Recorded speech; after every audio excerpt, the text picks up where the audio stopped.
There is no denying that psychological and emotional problems, even severe mental distress, can affect most anyone.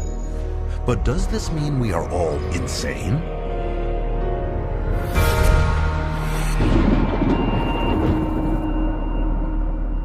What causes psychological distress? Early psychiatrists thought it was an imbalance of the humors that could only be cured by bleeding patients with knives or leeches. Other psychiatrists believed mental problems came from organs like the tonsils, the stomach, and the spleen, and cut them out. Later were attempts to alter brain function, but these efforts also failed.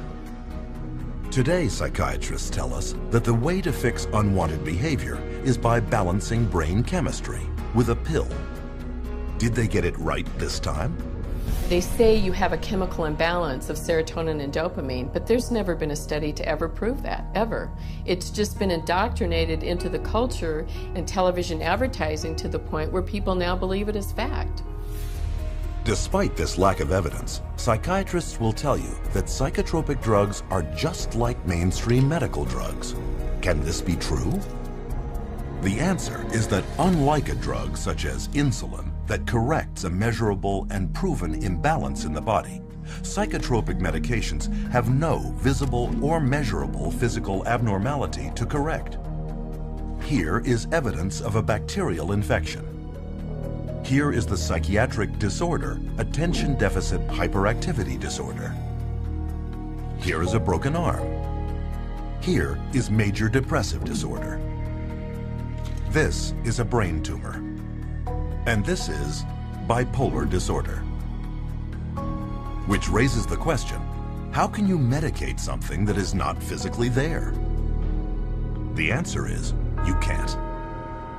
And furthermore, because psychotropic drugs are specifically designed to get past the body's natural defenses and into the brain, they can upset the very delicate processes the brain needs to ensure the body runs smoothly. Every time you throw something into the system that's foreign to the system, you're creating imbalances elsewhere within the system. The body changes as a result of taking the medication, so when you stop taking the medication, the body's got to change back to the way it was before, if it can, because it can't always. And in doing so, it disrupts the whole system. This is what creates the sometimes serious side effects. Paxil was the drug that gave me insomnia. I would cry very easily on it, and I completely lost my appetite within the first 2 days of taking it. It didn't help me study, it didn't help me do anything. I didn't even want to do work because I was so sick. The psych meds didn't help me at all. They made matters, I'd say probably like 10 times worse for me, maybe even 20.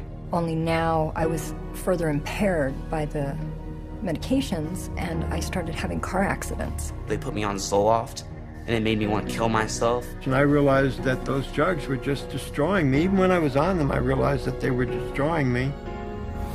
In spite of the crippling effects of their drugs, psychiatrists and drug companies have used them to create a huge and lucrative market worth billions.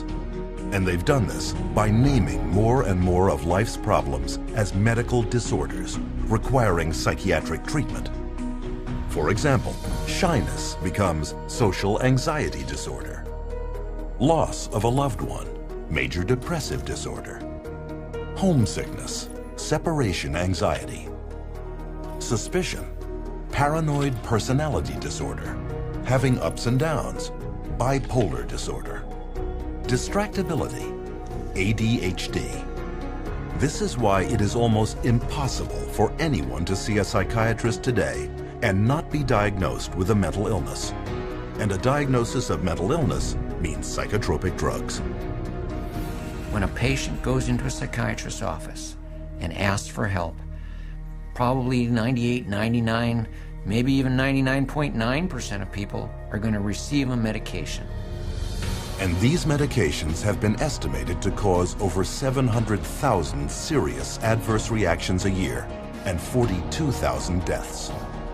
Meanwhile, the psychiatric industry rakes in $1/3 trillion a year. The issue isn't whether or not people's emotional problems are real. They are. What we really should be asking is, how did psychiatrists convince people that these problems were signs of mental illness? How did they use these illnesses to create a demand by doctors and the public for psychotropic drugs? And how did these drugs, with no known curative powers and a long list of side effects, become the standard treatment for every problem in life?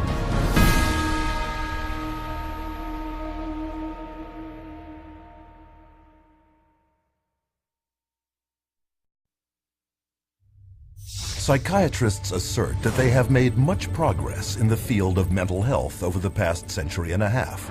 To prove this, they claim a history of great advancements in the area of psychotropic drugs. But is this parade of brain chemicals the scientific breakthroughs they are leading us to believe?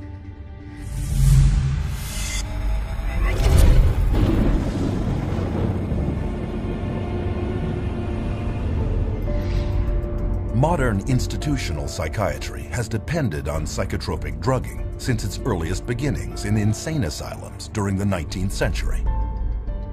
During that period, psychiatrists functioned almost exclusively as attendants, promising to cure the seriously mentally ill.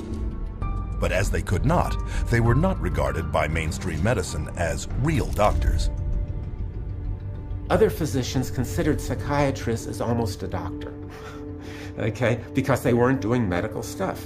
So to increase their status, they needed to become much more scientific. They need to prove that this is a legitimate scientific field. This is a legitimate medical profession. So they start medicalizing everything. To control behavioral outbursts amongst inmates, psychiatrists employed early psychotropic drugs, such as morphine and opium. But contrary to their claims, these drugs cured nothing and proved to be highly addictive. This led to a whole new generation of dependence, a solution far worse than the original problem. But the attempts to control objectionable behavior continued, and by the turn of the 20th century, phony cures for mental illness, such as heroin, could be found being peddled throughout the United States and Europe. Even psychologist Sigmund Freud played a major role in the creation of the cocaine industry in the Western world, writing many glowing articles promoting its use for spiritual distress and behavioral difficulties. Freud, as a psychoanalyst, he for a while was promoting cocaine as being a panacea for all kinds of problems. Freud later wrote, "The psychic effect of cocainum muriaticum consists of exhilaration and lasting euphoria, produced no compulsive desire to use the stimulant further." What Freud did not reveal was a significant conflict of interest involving two rival pharmaceutical giants, Merck and Parke-Davis, both paying him to endorse their respective cocaine extracts. Sigmund Freud's early psychotropic drug marketing campaign helped create a major cocaine epidemic throughout Europe at the turn of the century. Clearly, another happy pill would have to be found. It wouldn't take long. Psychiatrists in the first half of the 20th century next turned to amphetamines. As before, the hype subsided into unavoidable proof that the drugs not only were ineffective, but highly toxic and addictive. Each fad followed the same pattern. First, the drug would be hailed as a medical breakthrough for mental problems. Then increasing reports of serious side effects would trickle in. Finally, after years of denial, when psychiatrists and pharmaceutical companies could no longer deny the dangers of the drug, they would abandon it in favor of their next wonder drug. Though none of their drug therapies had ever proven to cure anything, psychiatrists continued their search for a magic bullet that they supposed would cure all. And in 1954, their dream, they believed, was realized with the introduction of psychiatry's first so-called miracle drug, chlorpromazine, better known as Thorazine. Originally designed and tested as a synthetic dye, then as an anti-parasitic in pigs, Thorazine was accidentally discovered to shut down human motor controls. One of the first papers promoting its psychiatric use stated, "The aim is to produce a state of motor retardation, emotional indifference, and somnolence." Thorazine was considered the chemical lobotomy. Instead of cutting off the frontal lobes of the brain with an ice pick, you didn't have to do that kind of surgery. You could do it with a drug. Thorazine proved so lucrative in immobilizing patients exhibiting unwanted behavior that its maker, SmithKline & French, organized a major promotional campaign around the drug, including paying influential psychiatrists as speakers, organizing media campaigns, and even producing national television shows, a prelude to the mass drug marketing we see all around us today. Thorazine at that time was thought of as a miracle because it was able to reduce the symptoms of psychosis and schizophrenia at that time that they knew about it. It emptied all of the psychiatric housing units. The campaign was wildly successful. SmithKline & French's income soared by over 500% in the following 2 decades, with Thorazine supplying over a third of the drug company's revenues in 1970. Eventually, an estimated 250 million people worldwide had been on Thorazine and drugs in its class, 23% more than the entire population of the United States. The floodgates had been opened. SKF and the psychiatrists on its payroll had proved that through marketing, there could be big money in psychiatric drugs. But it wasn't long before Thorazine was revealed to have problems of its own. Thorazine chronically led to really serious problems such as tardive dyskinesia, which is a movement disorder that's very, very bothersome, and supposedly it's irreversible. The tongue darting, the muscle jerking, the eyes rolling back in the head. Most people were sometimes permanently damaged by it. So they were going to have to live their life with this neurological problem that was actually created by the pharmaceutical industry with their medication. Because Thorazine so hindered mental functioning, its use had to be limited to institutions. But with big money at stake, the race was on to discover a psychiatric drug that could be taken out of the institutions and into the hands of a much wider, vaster, and more lucrative market, the general public. Since they were emptying the institutions of all these psychotic patients with the advent of Thorazine, now they had to find different ways to treat people. So what better way than to go into the community and have an office and bring in your everyday person, or your executive under high stress, or mama who's taking care of all the kids, and they needed some way to create a therapy for them. In 1955, that drug was approved. Its name was Miltown, the first of the so-called minor tranquilizers. But to sell their new class of psychiatric drugs to the public, psychiatrists and drug companies first had to reposition them as working on a disease process, rather than just as sedating or restraining agents for undesirable human behaviors, as Thorazine had been. To do this, they began a marketing blitz on their colleagues, placing print advertisements in professional publications, such as the American Journal of Psychiatry. Prominent psychiatrists were then hired to spread the word to the rest of the medical field. Few knew that Nathan Kline, one of the most influential psychiatrists of his time, was being paid by the drug industry when he proclaimed that tranquilizers such as Miltown were equal in importance to the introduction of atomic energy, if not more so. Free samples were shipped to psychiatrists and physicians to get patients started on the drug. A year later, the marketing rollout hit the public, and Miltown soon became the first blockbuster psychiatric drug, not just for those incarcerated in an insane asylum, but for the mainstream public. Miltown was marketed to pregnant women, stay-at-home moms, and busy white-collar office workers, who called it executive Excedrin. So it opened up a door for community-based mental health, whereby the psychiatrist could then have a role. So they became very closely associated with the pharmaceutical industry, and they were demanding as well to come up with better things for mom and pop and the executive and the superstar Hollywood actress or actor, and soon, it became a fashion to take some of these medications. By the 1960s, 36 million prescriptions for Milltown had been filled in the United States alone, accounting for $200 million in sales, an amount unheard of at that time for any psychiatric drug. Milltown's success led to the introduction of many more psychiatric drugs aimed at the general public throughout the 1950s and 60s. One such drug was Valium.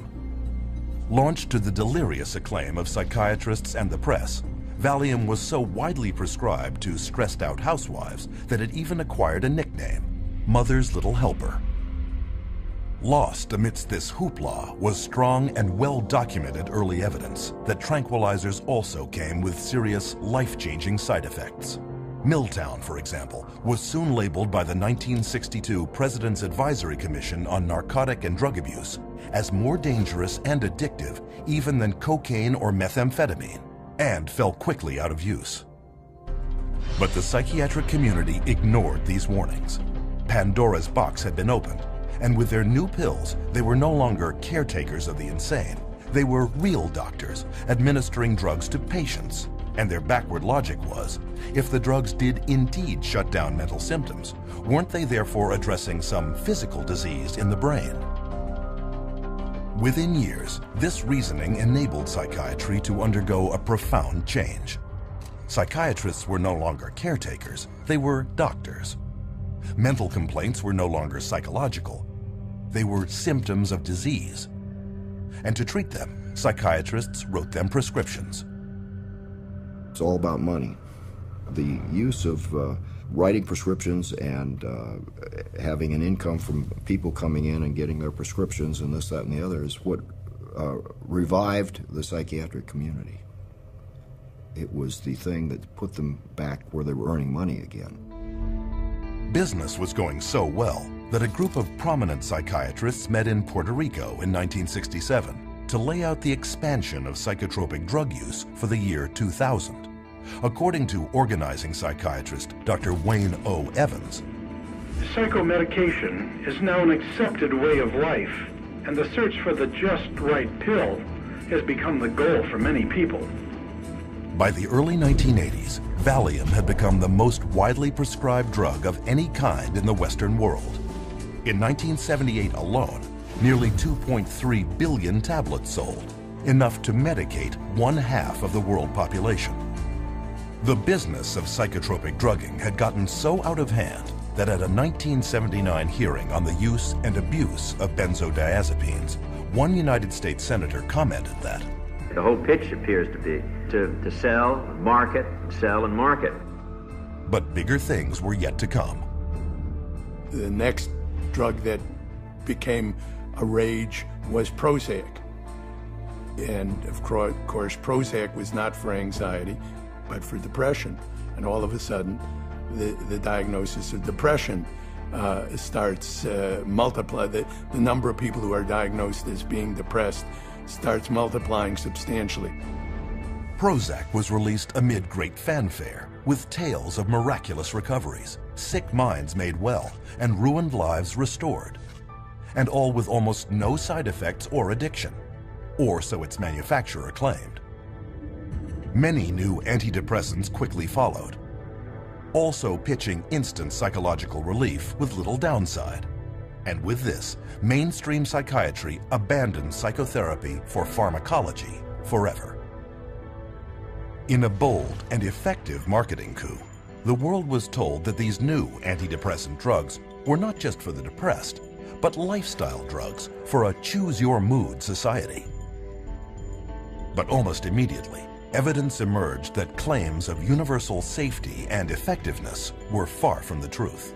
The adverse side effects of this class of drugs includes things like sexual dysfunction, agitation, facial involuntary movements of the face. Some of the psychiatrists in their books describe the tongue darting in and out of the mouth as an adverse side effect of SSRI drugs. Within 10 years, staggering details of side effects such as violence and suicide could no longer be ignored, with an estimated 3.9 million adverse events on Prozac alone. Black box warnings alerting the public to significant risks of violence and suicide were issued, once again against loud protests from drug companies and organized psychiatry. But when the patents of antidepressants expired, just as predictably, psychiatrists and drug makers finally admitted the truth. But now they claimed here was a new scientific breakthrough that would change everything. A new class of drugs called the atypical antipsychotic, newly approved to treat both schizophrenia and a then obscure mental disorder dubbed bipolar disorder. Suddenly, the diagnosis of bipolar disorder became the rage, with diagnosis rates soaring by thousands of percentage points in a matter of years. What is clear is that the patents run out, and the drug companies are always looking to maximize their profits, so they research new drugs, and they can keep them patented for about 17 years and charge monopoly prices. And then when the patent wears off, often the next one comes along. Soon, however, atypical antipsychotics, like all their predecessors, were revealed as having crippling and even deadly side effects, such as obesity, diabetes, and even heart problems, along with questionable efficacy and almost certain dependency. Pharmaceutical companies are trying to get away from the old style Thorazines and into the new antipsychotics, and we know that they're no better.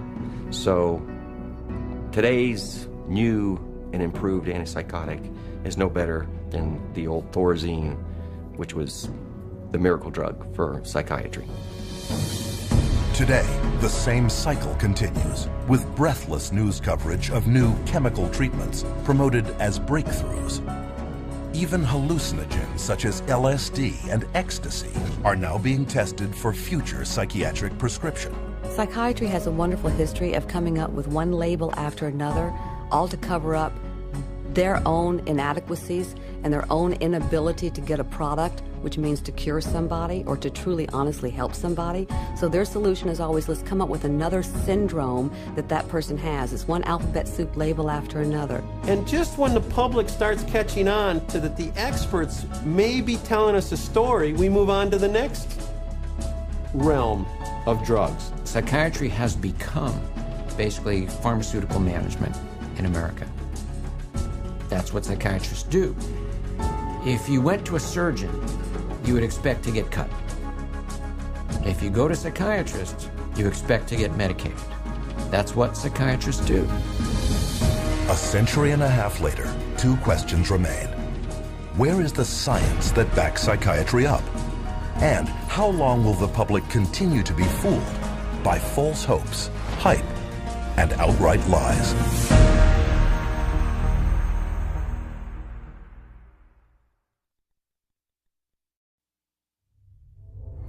Psychiatrists have long desired to be viewed on a par with medical professionals. But whereas regular physicians have diagnostic tests to prove or disprove illness, psychiatrists do not. There is no objective testing in psychiatry.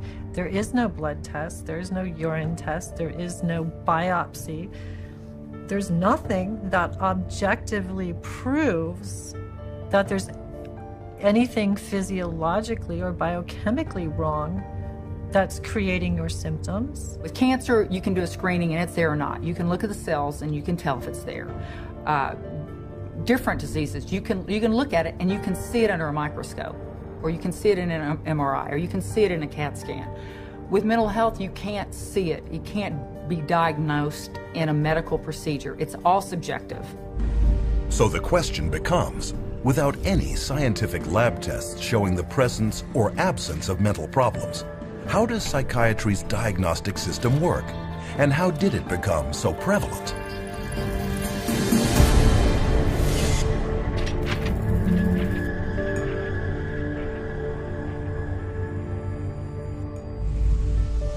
Psychiatry's search for scientific grounding has been going on for well over a century.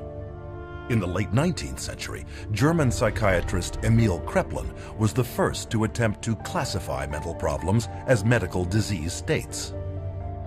Though he devoted his life attempting to prove that these problems came exclusively from biological and hereditary sources, he never could, finally concluding it was nearly impossible to scientifically distinguish the normal from the insane.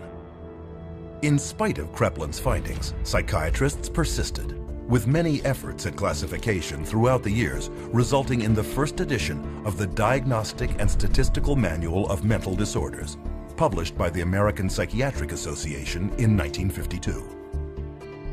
A small spiral-bound 130-page handbook, DSM-1 described 112 so-called mental disorders, based not on standard scientific procedure, but contributions from a write-in ballot mailed to 10% of the APA's member psychiatrists. With the release of its second edition in 1968, the DSM had now grown to 145 disorders. Still not based on any science, though packed with theories on the origins of its illnesses. But with the sudden surge in popularity of psychiatric drugs such as Miltown and Valium among the general public, the psychiatric community realized that a biological explanation to justify prescribing them had to be found. And they found it in a paper written by psychiatrist Dr. Joseph Schildkraut. Though he had no means of discovering what normal brain chemistry should consist of, Schildkraut theorized that mental problems might be caused by a biochemical imbalance of neurotransmitters in the brain. It's a great line, the chemical imbalance. There's no evidence for it. There is no way you can measure or document that such a thing occurs in the first place. There are no lab tests to see what your neurotransmitter levels are or how much you need and how off your balance is. Chemical imbalance sounds good, sounds scientific, but whereas, as we know, there isn't any way to measure what the balance is. There is no identifiable chemical imbalance in the human brain other than the chemical imbalance that comes from putting a medication in that brain. And so we've been sold that there's a chemical imbalance, but there's no science to back that up. Though Schildkraut was never able to prove his chemical imbalance theory, it was too late. The psychiatric community had already adopted the theory as a plausible-sounding medical explanation for the mental disorders listed in the DSM. But without a test confirming a chemical imbalance, psychiatrists were still bedeviled by a severe inconsistency of diagnosis. Not only that, but psychiatrists were often unable to tell the sane from the insane. This point was driven home in 1972 in the famous Rosenhan experiment, where a total of 8 perfectly healthy volunteers each presented themselves at a mental institution, claiming to hear voices in their head that only said the words empty, hollow, or thud. No other psychiatric symptoms were stated. The result, each of the volunteers, including Dr. David Rosenhan himself, was immediately committed into the institution. The moment we were admitted to the hospital, we abandoned our symptom, and we behaved the way we usually behave. The question was, would anyone detect that we were sane? The answer was, no. No one ever did. All but one was diagnosed as schizophrenic. They were only discharged after admitting they were indeed mentally ill and in remission. After learning of the experiment, the psychiatric community was furious. One hospital challenged Rosenhan to send in more volunteers, promising to catch every one of the fake patients. 3 months later, they proudly announced that of 193 patients presenting themselves, they had turned away over 41 who were pretending mental illness and considered another 42 suspect. The problem was, Dr. Rosenhan hadn't sent in a single person. 70 years later, Emil Kreplin's conclusion that psychiatry could not distinguish sanity from insanity had once again been proven correct. In his study, Rosenhan concluded, any diagnostic process that lends itself too readily to massive errors of this sort cannot be a very reliable one. It wasn't just the embarrassment of the Rosenhan experiment that caused psychiatry's leadership to take a new approach to diagnosis. With the rapid expansion in the psychotropic drug business, psychiatry underwent a seismic shift in the way it promoted mental illness. And the third edition of the DSM, spearheaded by psychiatrist Dr. Robert Spitzer, took a decidedly brain-based biological approach. Unlike its predecessors, the proposed DSM-3 assumed that mental problems derived from physical abnormalities of the brain. And instead of describing possible psychological causes for mental distress, DSM-3 would simply provide clinicians with checklists of symptoms. However, these descriptions were broad enough to apply to anyone at any time of life. With no science to back them up, these newly proposed disorders and the checklists that went with them were subject to intense negotiation, compromise, alteration, and heated debate.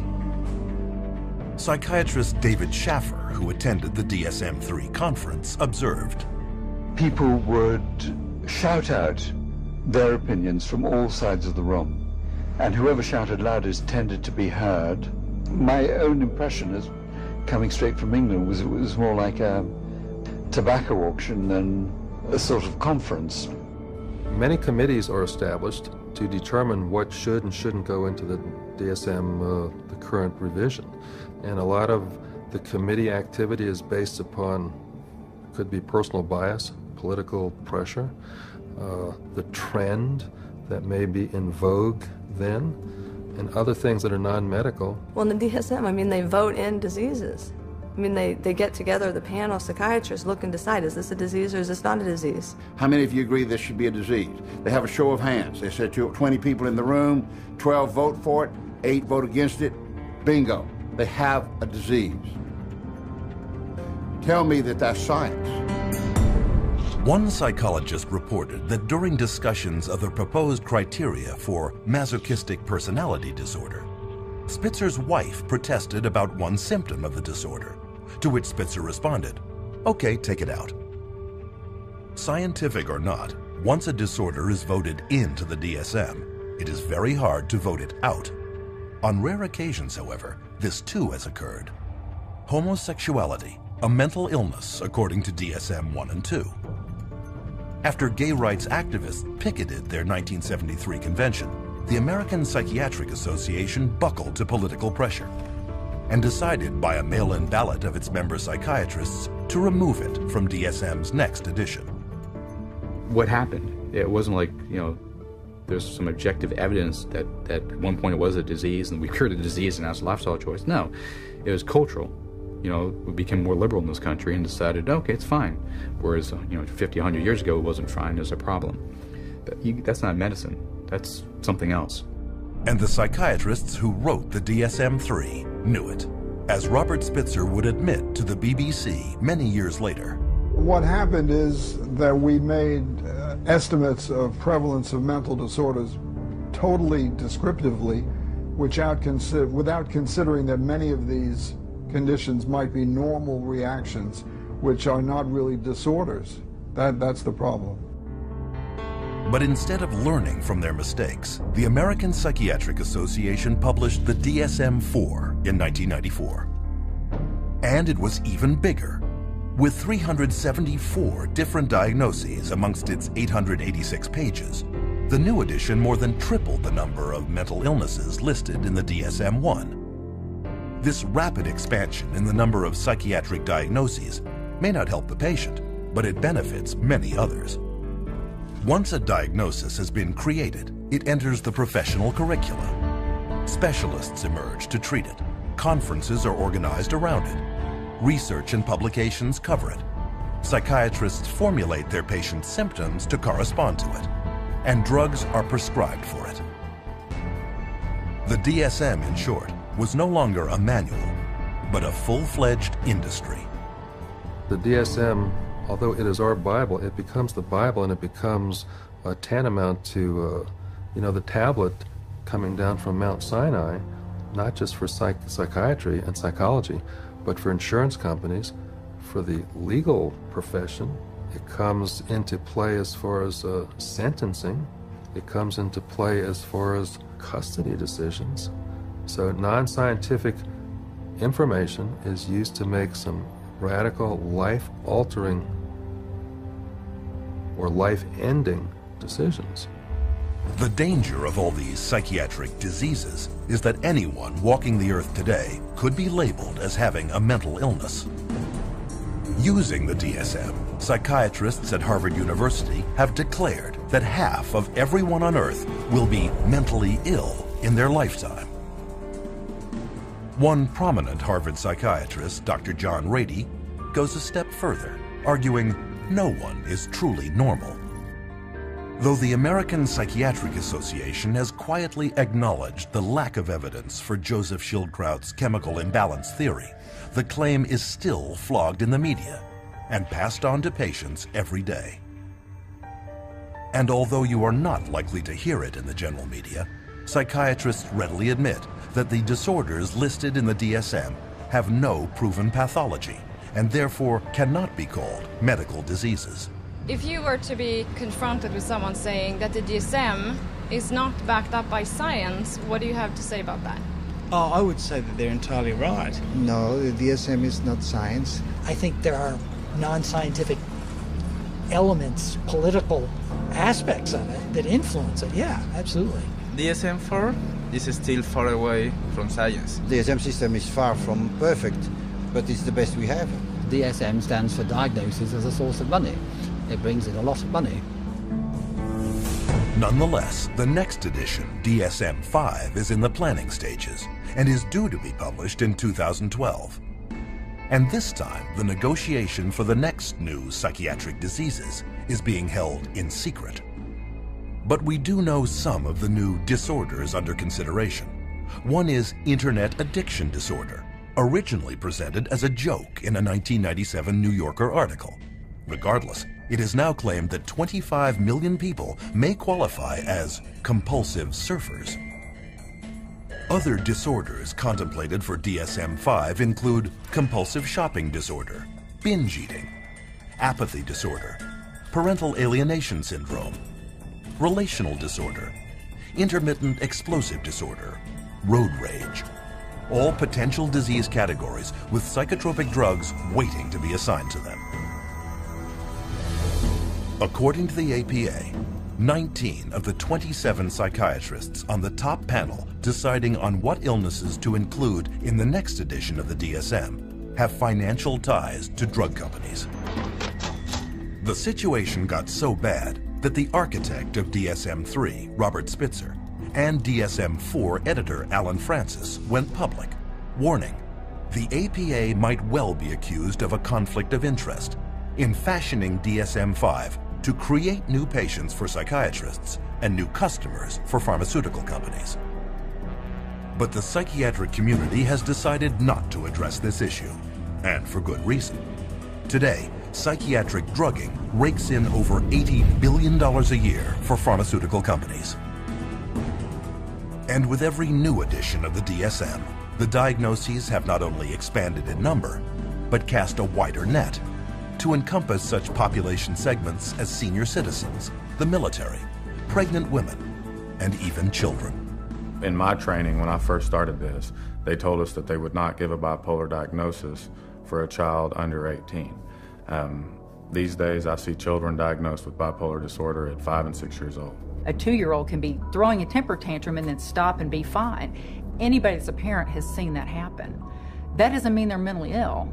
It means they're 2-year-olds. How can you even diagnose a 2-year-old as a bipolar disorder? I mean, how can you diagnose anybody as a bipolar disorder if you want to look at it that way? Because there is no such thing as bipolar disorder, not from a medical standpoint. It's not like you can find a cell in a person that shows that they have bipolar disorder. It's not like they have a fever or run a temperature, like if they had a physical illness. This is a behavioral definition only. In other words, a human being sat there and made a subjective decision that this person has this so-called condition. Today, nearly 1 million children are diagnosed as bipolar, making it more common than autism and diabetes combined. In 2007, 500,000 children and teenagers took at least one prescription for an antipsychotic, including 20,000 under the age of 6. Antipsychotic drugs, powerful chemicals designed originally for only the most seriously mentally troubled, are now a $22.8 billion industry. If you spent days reading the newest DSM, you would be able to diagnose every human being that you ever saw. And with the diagnosis comes a treatment. The DSM most definitely helps in the prescribing of drugs. It legitimizes the process of pulling out the prescription pad. Because here is this disease entity.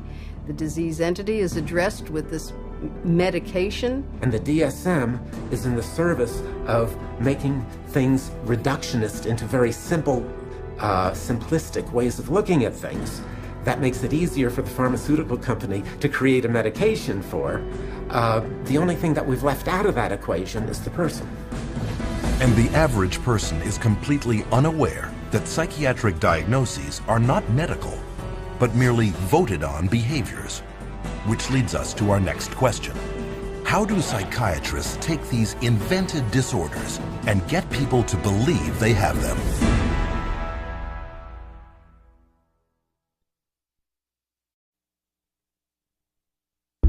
According to psychiatrists at the World Health Organization, 450 million people worldwide have a mental disorder.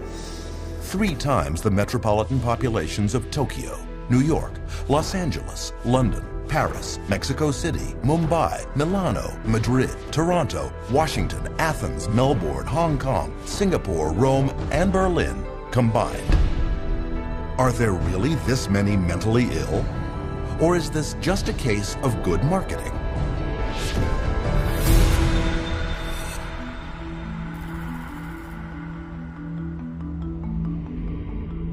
In early 1999, the United States was confronted with news of a frightening new disease epidemic.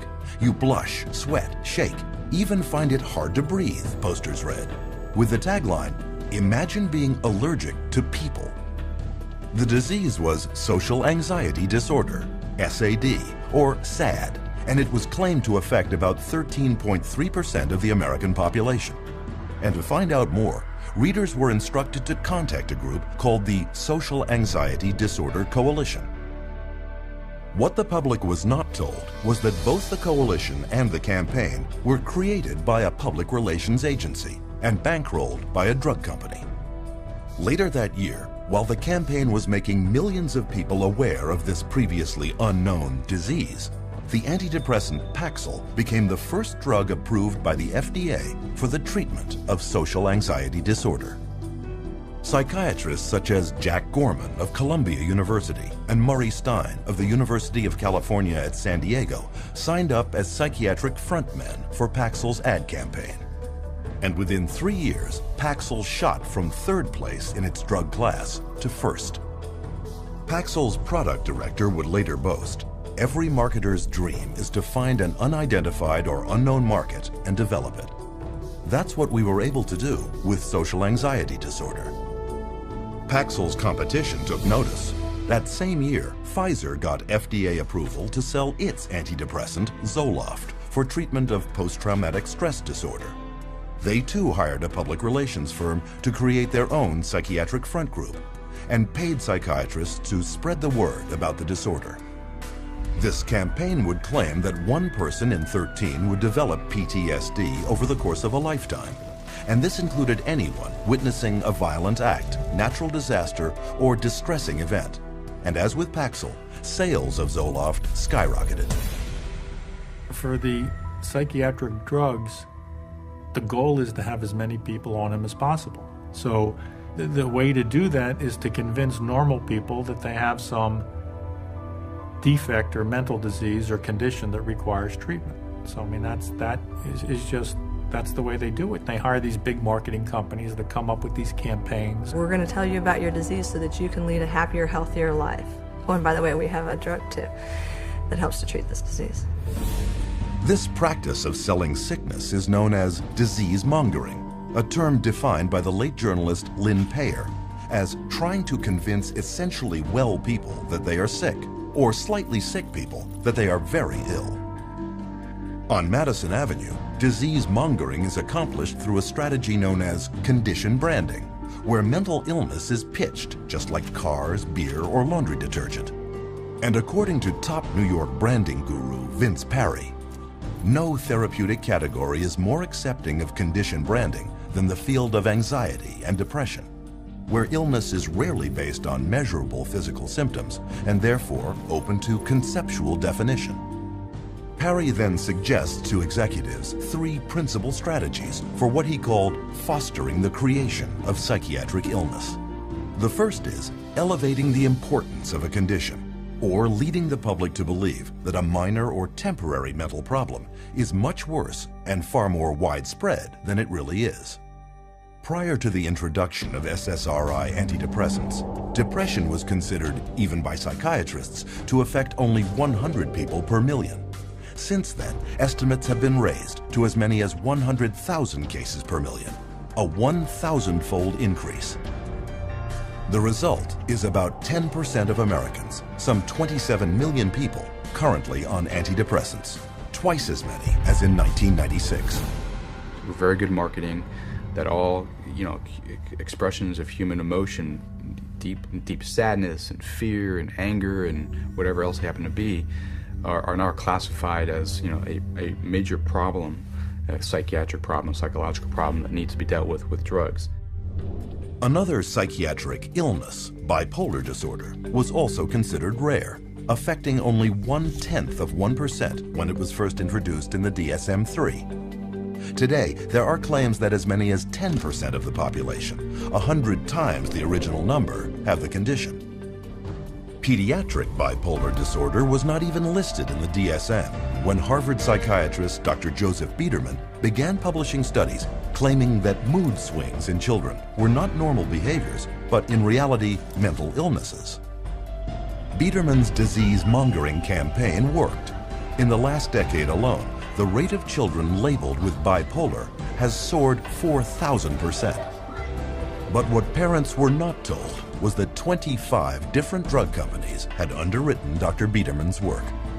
The extent of their influence was not revealed until a 2008 Senate investigation exposed Dr. Biederman for failing to report more than $1.6 million in pharmaceutical income.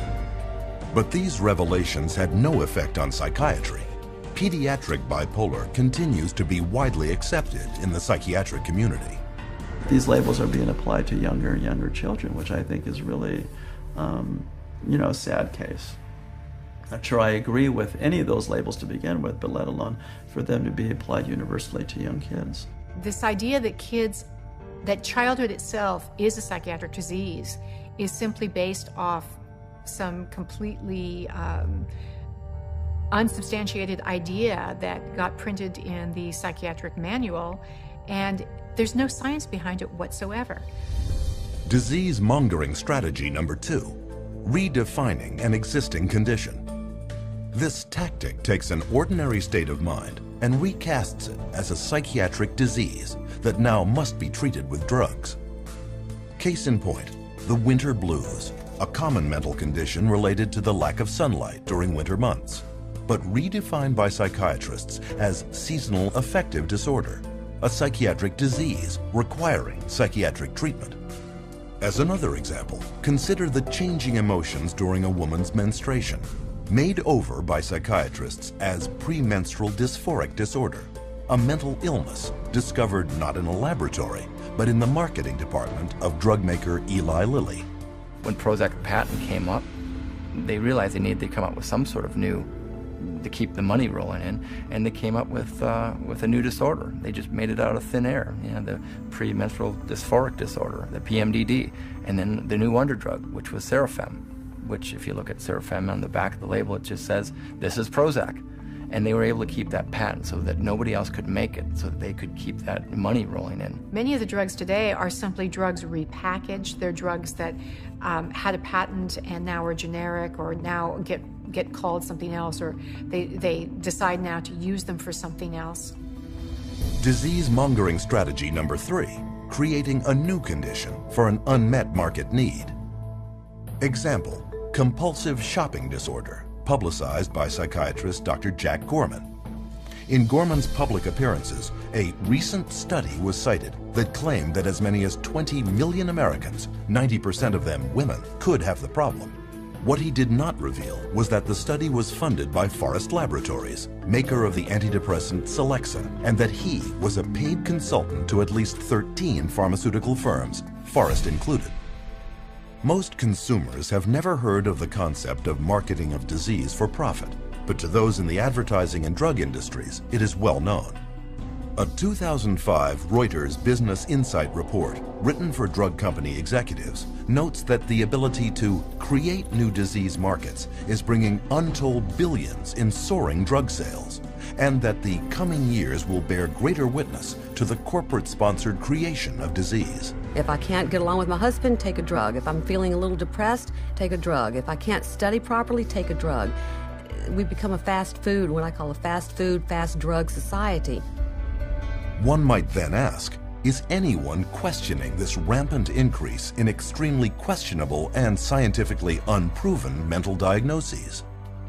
In April 2006, the British Medical Journal inadvertently found out when they published a groundbreaking study announcing a newly discovered psychiatric disease, motivational deficiency disorder, or MODED. Characterized by lethargy and an unwillingness to work, MODED was claimed to affect millions. But when media outlets around the world uncritically broadcast the news, the journal told the truth. The study was part of their April Fool's Day edition. But the joke made its point. Disease mongering works. Even people without any mental illness at all can be deemed at risk and recommended drug treatment. One study published in the Journal of the American Medical Association urged all stroke victims to take an antidepressant to prevent depression, whether they were depressed or not. It was later discovered that its authors had an undisclosed financial relationship with the maker of the antidepressant Lexapro. Preventive drugging is the wave of the future. As one expert noted, there is an apparently limitless amount of money to be made from marketing pharmaceutical remedies for diseases, and even more from remedies to reduce risk factors for disease.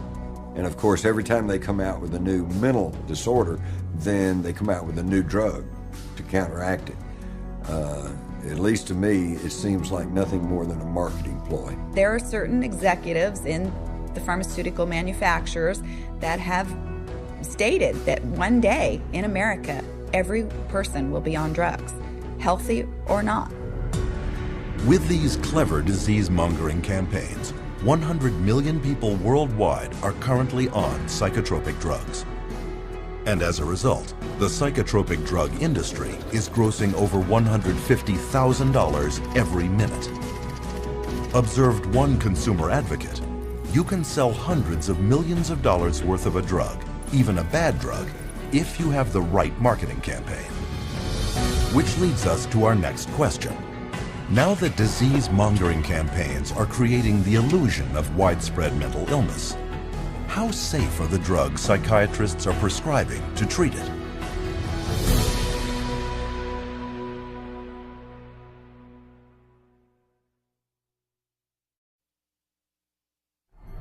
In modern psychiatry, psychotropic drugs have become the weapons of choice. But are they as safe as we've been led to believe?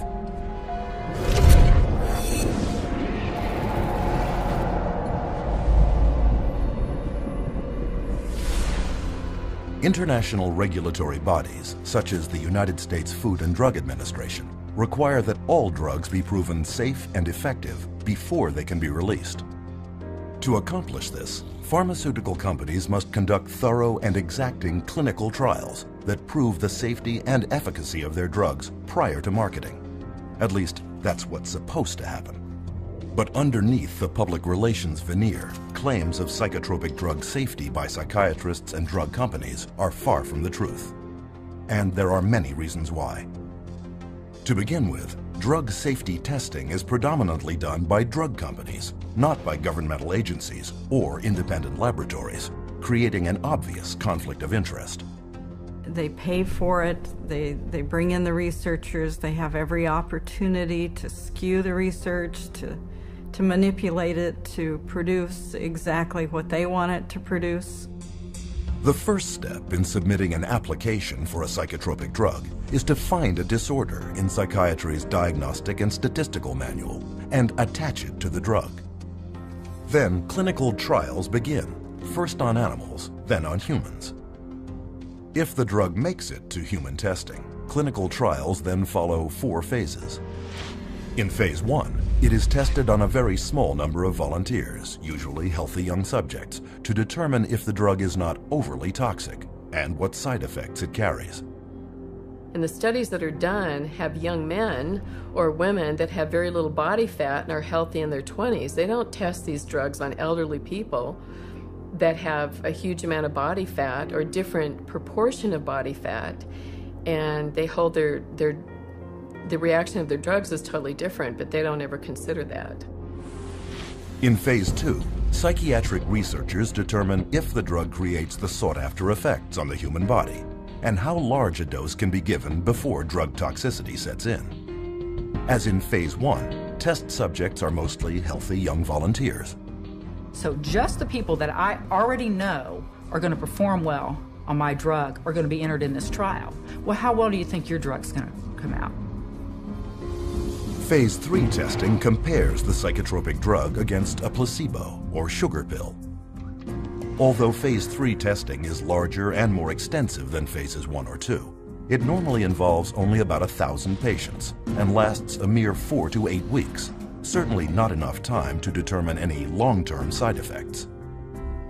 Today, clinical research is a profit-driven multinational industry where drug companies and psychiatric researchers are involved in every detail, from study design to data analysis to study publication. But in doing their trials, psychiatrists face a problem the rest of the medical field does not. They have no scientific lab tests to objectively measure improvement. On a clinical trial for, say, a drug for cancer or for high cholesterol, it's easy to see if something is working because you can look at the study result.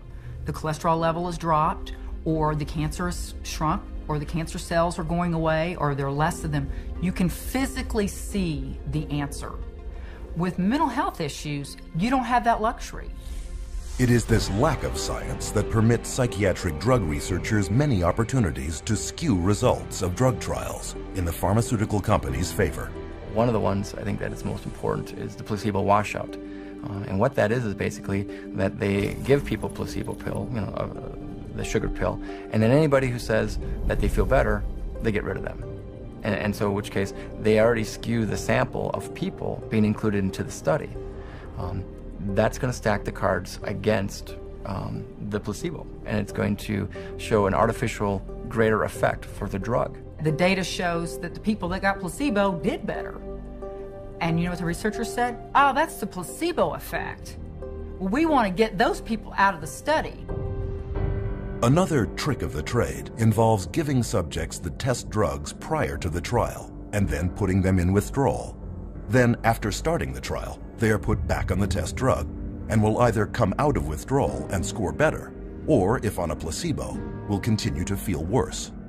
Psychiatrist Richard Borison, for example, took schizophrenics off Haldol to generate active psychosis, then put them back on Haldol during the trial. In spite of this, his study is still cited in psychiatric literature. Another way that they can manipulate the data is unweighted distributions. I have 3 studies that I look at. One study has 1,000 people in it, and another one has 10 people in it, and another one has 15 people in it. The 1,000-person study showed that the drug was no benefit at all. But the 2 other studies that only had 10 and 15 people in it showed the drugs were incredibly superior. So what do they say? They say 2 out of 3 studies showed greater benefit to the drug group. Perhaps the most common way of tilting the outcome of a clinical trial is simply not to count the individuals dropping out of the study because of the side effects. In fact, in clinical trials for the antipsychotic Zyprexa, 2/3 of the 2,500 participants had so many side effects they dropped out. Of the remaining 800, 22% reported serious adverse reactions to the drug. And during the Prozac approval trials, of the 11,000 patients tested, only 286, less than 3%, actually completed the short 4 to 6 week trials. In another common practice, adverse side effects are covered up by giving additional drugs that are not part of the study. And some researchers have been known to simply falsify the studies. Case in point, psychiatrist Farouk Abuzahab, former Ethics Committee chair of the Minnesota Psychiatry Society, whose patient he recruited into one of his clinical trials, reported having extreme thoughts of suicide. In his research documents, however, he noted 0 adverse events. 2 days later, she jumped from a Minneapolis bridge to her death.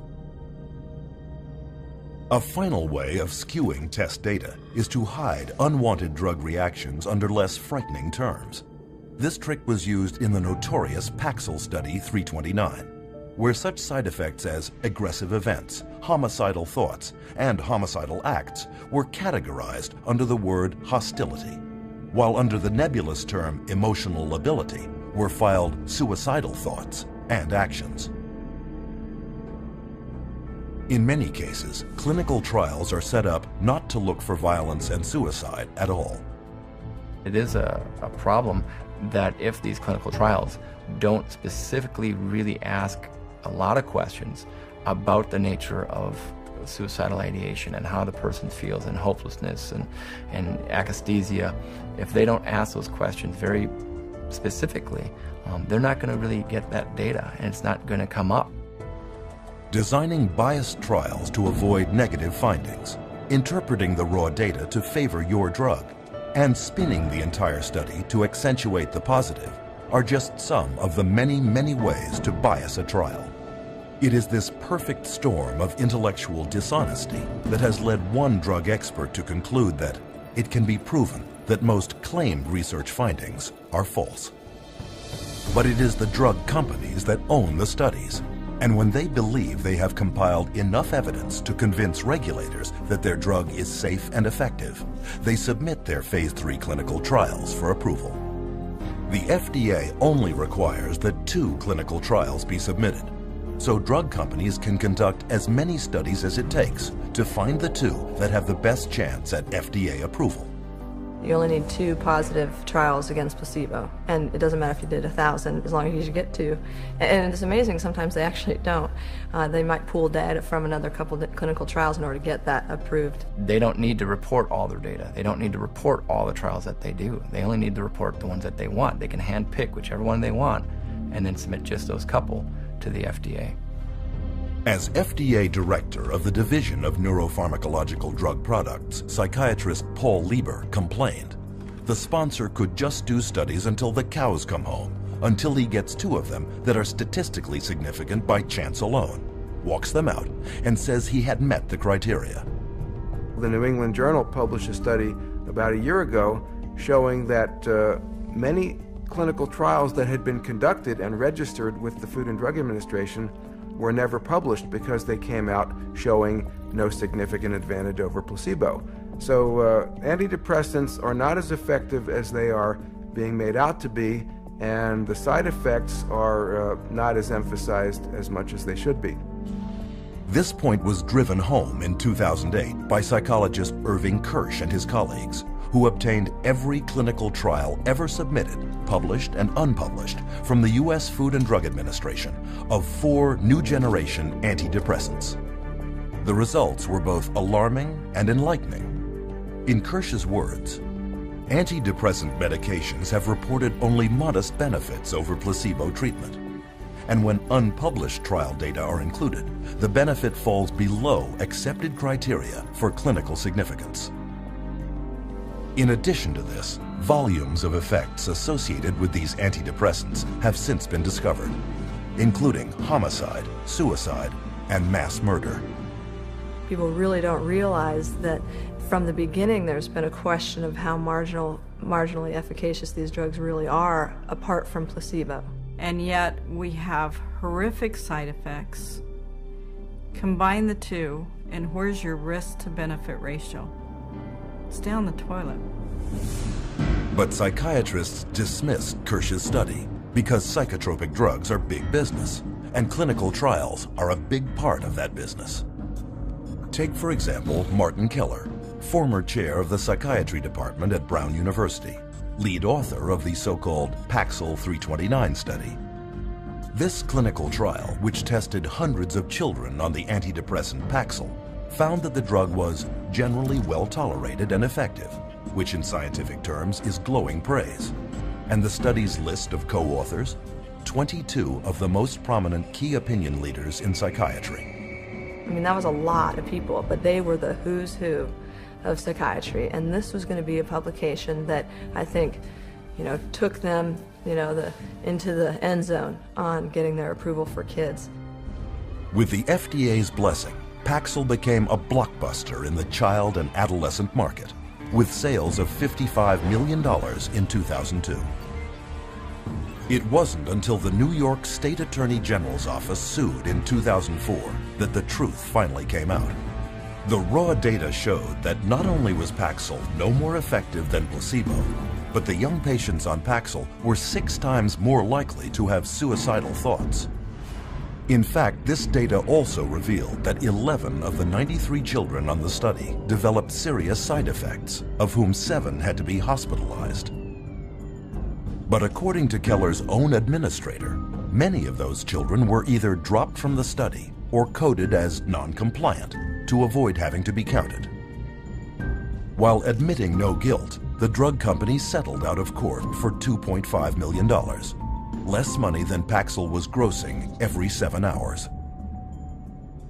Hundreds of civil suits followed, but when Dr. Keller, as lead author of the Paxil 329 study, was deposed by attorneys, he would not admit to much. I can't remember exactly what I said. I don't remember anything specific about any of these meetings. If my name wasn't on the top, I wouldn't remember ever having seen it. If I saw them, I don't remember. The answer is, I don't remember. I don't recall if I was. I don't recall asking him, which isn't to say that I didn't. I want to pick up on the question Mr. Coffin asked you about the 5-fold increase of the Paxil kids experiencing suicidality over the placebo kids. Do you recall those questions? I do. And you said that you weren't particularly aware of that except for with regard to a manuscript that was sent to you in confidence by GSK? Correct. That actually is not correct, though. I mean, this was an issue that had been presented to you by a number of different reporters that you personally responded to. Is that correct? I don't remember. How could Dr. Keller have known so little about the drug study of which he was lead author, and which he himself used to promote Paxil for children in prominent medical journals and conferences? The ultimate publication of Study 329 was ghostwritten by an agency hired by GlaxoSmithKline, and eventually they, after the manuscript was written, they put Martin Keller's name on it as an author. There again, and maybe you can tell me where I can find it in the paper. No, I'm asking you if you were aware. I don't remember the specifics. And then we finally showed him a document from GlaxoSmithKline where GlaxoSmithKline says that the study was entirely flawed. It was a complete failed study, and it certainly didn't show that Paxil was remarkably efficacious for treating children and adolescents in depression. Can you read that into the record, please? Essentially, the study did not really show Paxil was effective in treating adolescent depression, which is not something we want to publicize. We asked him, with that information now, how can you tell us that it would be okay and safe to give a kid Paxil? And he couldn't answer the question. He sat back, he put his head in his hands, and for, the longest 2 minutes sat there silent. During the last 2 years of his Paxil study, Keller personally pocketed $1 million in drug company money, none of which he disclosed in his published research. When people look at the field of psychiatry and they hear all these reports in the New York Times and Boston Globe, and they see this psychiatrist or this psychologist, took money and didn't disclose it, they wonder, well, is this causing up biases, in the field? I think that's a legitimate concern of the public because of the fact that it is true. With this level of corruption pervading the testing of psychotropic drugs, one is left with the question, where are those who are entrusted with our protection?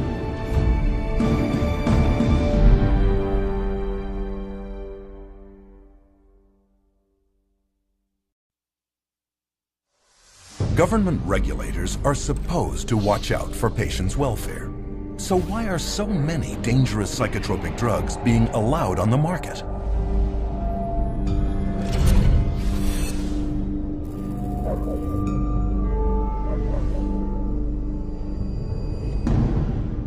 At one point, the U.S. Food and Drug Administration was considered the gold standard in drug safety. But this is no longer the case with psychotropic drugs, where psychiatrists and drug companies have virtually taken over the approval process. FDA drug advisory panels that recommend the approval of psychotropic drugs have long been filled with psychiatrists with financial ties to drug companies. One study showed that 92% of FDA advisory meetings in the last decade included at least one member with conflicts of interest.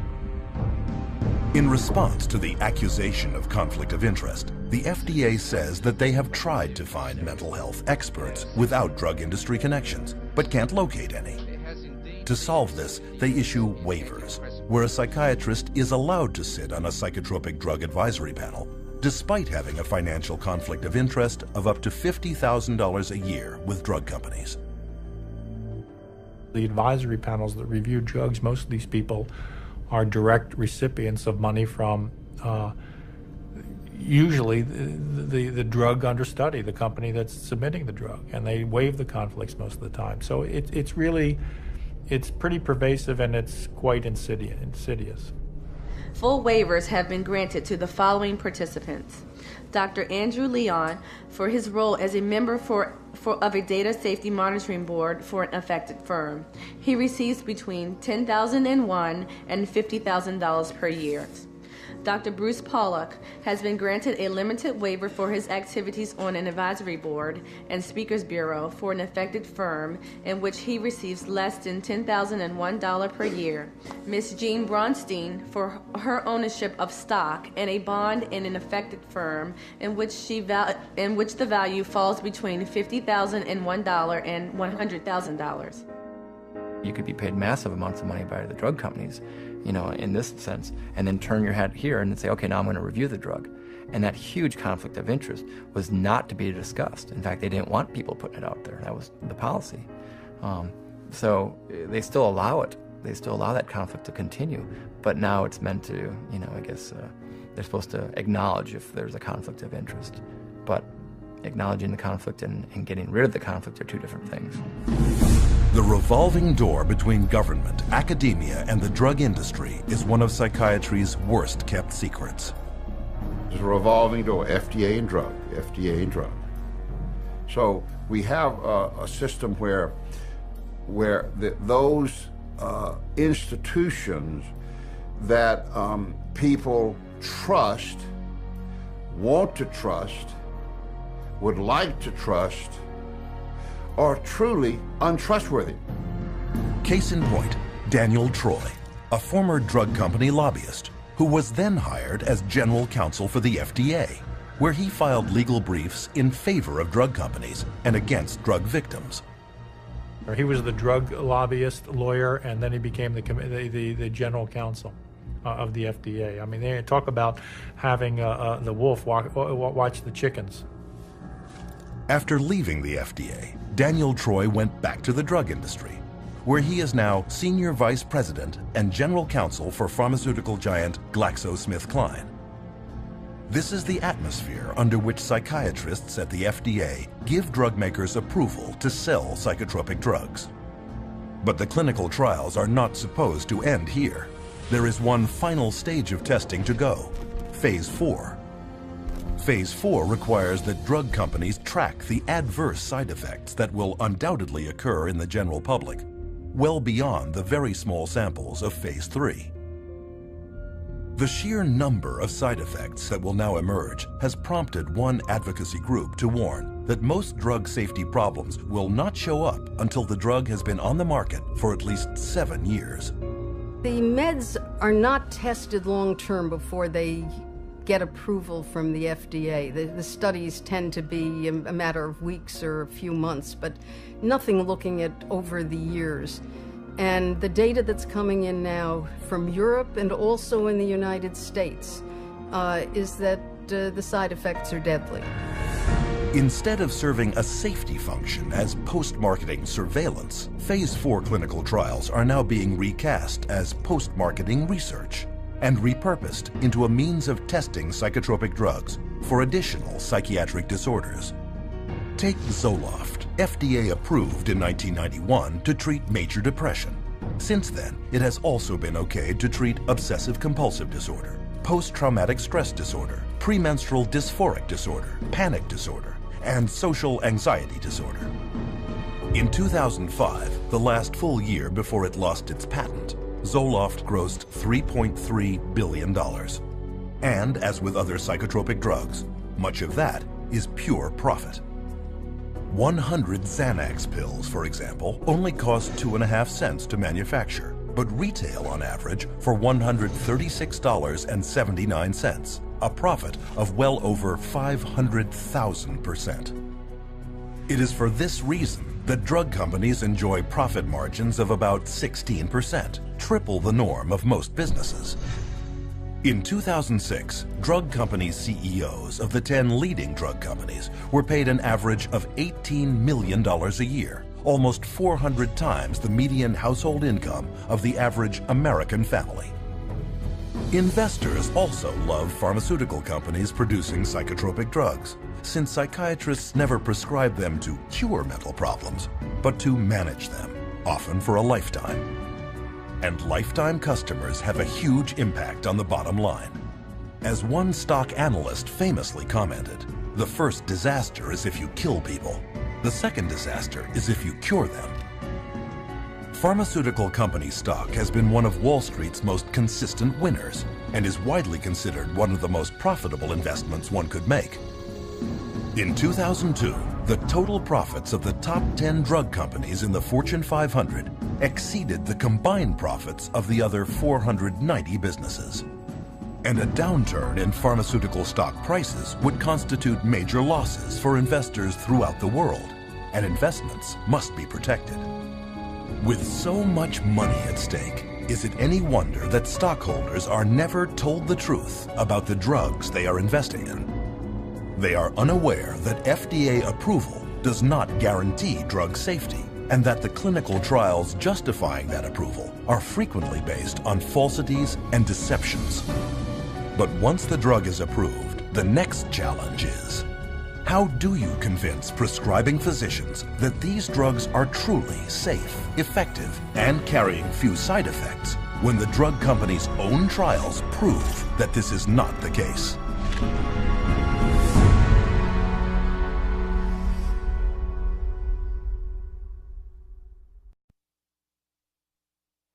As powerful psychoactive substances, psychotropic drugs are available only through the prescription of a medical doctor.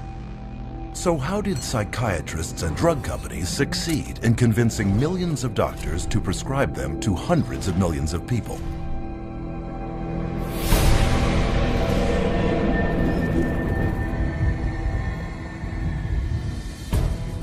Drug companies are anxious to get their products onto the market as soon as possible. This is, after all, a business, and every day can be worth millions. To assure the public and mainstream physicians that their little-tested psychotropics are safe, drug companies spare no expense in getting psychiatrists to stand behind them, and psychiatrists are happy to take the money. It's really quite an interesting marriage that the drug companies have with the medical profession, and psychiatry primarily is a strong arm of that. This relationship is born in medical school. You go to medical school and you learn that drugs are the answer. And then you go into residency and you're told about this whole armamentarium of psychotropic drugs, and if somebody's bipolar, you use this whole group of drugs. If someone's depressed, you use these drugs, and so on. And that is the Bible. And when you're a believer, as psychiatrists are, in the Bible of psychiatry, or in that box called psychiatry, you're not likely to stray unless you begin to think for yourself. And once out of medical school, many of these true believing psychiatrists are recruited by drug companies and groomed to be spokesmen. They know then who are the psychiatrists who are most easily influenced, and they can then invest in those doctors, take those doctors to whatever fancy resort to be educated about the latest, newest med, and those people then become the experts. They go and give the talks at the medical dinners, at the fancy restaurants, or at the drug-sponsored symposia at the American Psychiatric Association. They become the teachers in the residency training programs. Once these so-called key opinion leaders have canvassed the psychiatrists in their area, they then bridge over to mainstream physicians to convince them to prescribe psychotropic drugs. So you have the psychiatrists coming in now and teaching at an OBGYN convention where they'll give papers there, or they'll designed to address GPs and teach the GPs how to look for and diagnose these diseases and these illnesses. And again, the psychiatrist they're the ones who are going to know. Like in the medical profession, most of the doctors will say, well, these guys are the specialists in the field. I'm going to listen to how they want me to do this so that I can do it in my own practice, and they'll follow that lead and that influence, all funded by the drug companies. Indoctrinating physicians begins at medical conferences like these, where government-mandated continuing medical education, or CME, courses are taught. I'm required once a year to have so many units of postgraduate training, and so I have to go to get my hours by approved training centers that the state recognizes, and those approved training centers are run by the drug companies. But far from being educational, these conferences are frequently produced by professional medical education firms hired by drug companies. And their psychotropic drug seminars are commonly conducted by drug company paid psychiatrists who can be paid up to $2,500 for a single lecture. Most of the continual medical education conferences and courses are sponsored by pharmaceutical companies, and so I can guarantee you they're not going to have doctors talking about the risks of using their medications. The purpose of these conferences is clear. As one of the medical education company's marketing materials reads, "Whatever combination of audiences you need to motivate in order to exert maximum leverage on the marketplace, we can help you identify them, reach them, and influence their behavior." As a marketing strategy, CME works. In one study, prescription rates of doctors following medical education conferences went up 87% for one drug and 272% for another. Not surprisingly, the pharmaceutical industry now spends up to $1 billion for 371,000 such events every year. And as long as they're making money, they're going to do everything they can to subsidize medical education, medical journals, postgraduate medical education, including the educating of psychiatrists, to use as many drugs as possible. And the psychiatrists paid to give these talks make out very well. Case in point, Dr. Charles Nemiroff of Emory University. With deep financial ties to nearly 24 different drug companies, Dr. Nemiroff received $2.8 million in pharmaceutical money from 2000 to 2007. When it was revealed that he had violated federal law by failing to report $1.2 million of this money to his university, he stepped down as chairman of Emory's psychiatry department. But Dr. Nemiroff did not stop at speeches and personal appearances. He was also exposed for having financial ties to a company whose medical device he reviewed favorably in a psychiatric journal he himself edited. On another occasion, he hired 14 Emory University colleagues to write articles for a special supplement of the medical journal celebrating the 5th anniversary of the introduction of the antidepressant Effexor. Nemiroff's journal is one example of a very large problem. In one notable case, the New England Journal of Medicine printed an article whose authors had so many financial ties to drug companies that because of space limitations, the journal was forced to list them on its website. Printed out, these financial conflicts covered 3 single-spaced typewritten pages. But it goes further. In many instances, respectable journals have been fooled into publishing studies written by drug company ghostwriters, but falsely credited to prominent psychiatrists who are paid up to $20,000 to put their names on it. The pharmaceutical industry has set up companies that are educational companies, and they create papers subpoenaed evidence has found these papers where on the top it'll say author ? i.e. they haven't yet decided who to invite to be the author of this scientific paper. Ghostwriting is very common. As many as 50% of published psychiatric research papers are written by ghostwriters. Sometimes the psychiatrist paid to put his name on the article hardly even looked at it. Take, for example, psychiatrist Dr. David Dunner, who endorsed Paxil as lead author in a 1995 study published in the Journal of European Neuropsychopharmacology, only to later admit he had never reviewed any of the study's actual data, but signed off on the summaries instead.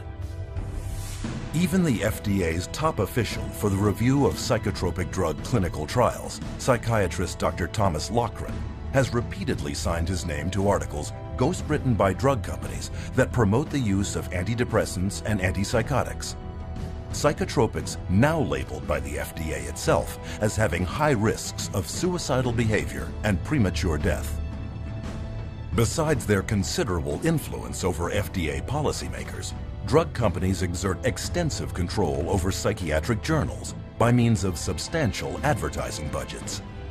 Every other page is a pharmaceutical ad that they pay for, and so they are the livelihood of the journals. That's how they get published. Medical journals are completely supported by the ads from drug companies. Without the ads, the journals would dwindle away. Doctors look to scientific publications as the objective source.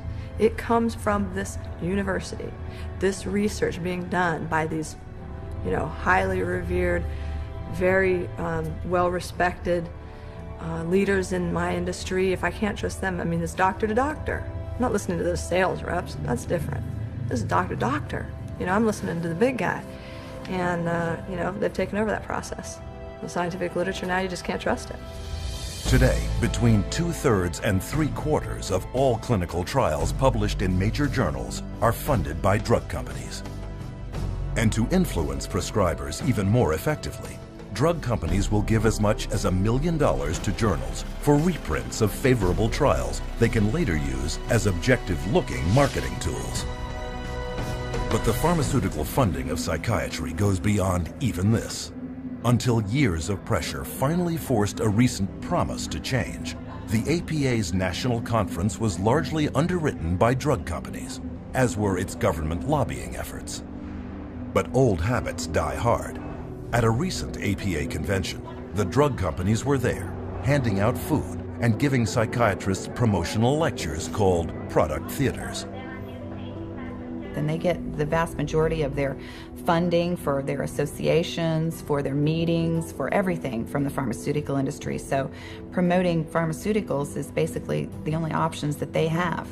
With psychiatrists already enthusiastically spreading the pharmaceutical gospel to the rest of the medical field, drug companies also attack prescribing physicians on another flank, using armies of drug company sales representatives. We always did a full frontal assault. So we always came in, our product's the best. Our product's the best, our product's the best. Are you gonna write it? Are you gonna write it? You're gonna write scripts? This was kind of our mentality. My job and my pay was based solely on my ability to push drugs through my territory. So if I wasn't moving enough prescriptions, if I wasn't moving enough pills through my territory, I was at risk of being fired, and on a lesser level, I wasn't making the bonus money. The bottom line for you was it was a business, you got paid, and you had to get as many prescriptions as you needed that doctor to write, and you did it however you could. One way to get people onto psychotropic drugs is through free samples. These are not provided by psychotropic drug makers out of a sense of charity. They are intended to get the patient onto a drug regimen he cannot get off of. Samples sitting on a shelf encourages a doctor to give that drug away and then to write an accompanying prescription for that, which will be later filled at the pharmacy. And that's what doctors wanted, to be able to not only have the samples, but give them to their friends, their family, lots to the patients, because they know if they gave the samples, you had a higher incidence of being able to prescribe. The doctors would prescribe your product. You're getting the physician comfortable with the drug, and you're getting the consumer comfortable with the drug. So let's say when the trial's over and the free drug's gone for the trial, what's the doctor going to do? Is he going to write a prescription of another product? Not if the patient's doing fine. You never want to rock the boat. The industry and the companies fully understand that if you can get those drug samples into a doctor's hand, you're going to be able to get prescriptions out of that doctor. They're actually a very effective marketing tool, and there's quite a large percentage of the marketing budget that goes into the distribution of samples. In 2003, pharmaceutical sales reps handed out $16.4 million worth of free samples. And to sell them even more easily, sales reps have another hidden weapon: prescribing information bought from pharmacies by prescription tracking companies. You'd get a list with like Dr. XYZ, Prozac, Zoloft, Paxil, Celexa, and it would tell you how many scripts, give or take, let's say 10, per month or per week that physician was writing of those products. So we knew everything about our doctors, which ones were the most valuable, which ones to spend the most time on, and what we needed to do, and where their weak spots were. So it was very valuable in that you frequently, as the sales rep, knew better what the doctor was actually doing than the doctor did himself, because he wasn't tracking his own prescriptions. The drug industry now spends $22 billion a year marketing to doctors to increase prescriptions, an astonishing 90% of its marketing budget. And this investment has paid off. Today, psychotropic drugs are a multi-billion-dollar business, with over 2/3 prescribed by general physicians. But psychiatrists are the ones at the forefront, spreading the word. And when the use of psychotropic drugs is questioned or gets bad publicity, paid psychiatric opinion leaders deflect attacks and discredit critics.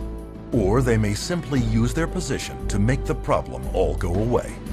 Case in point, psychiatrist Dr. Daniel Casey, chairman of the first FDA advisory committee that met in 1991 to decide if a warning label about increased risk of suicide should be added to the label of Prozac.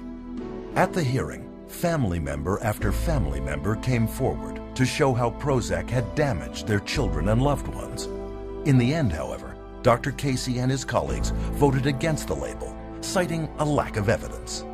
But what many at the hearing did not know is that 5 people sitting on that 9-member panel had significant financial ties to drug companies.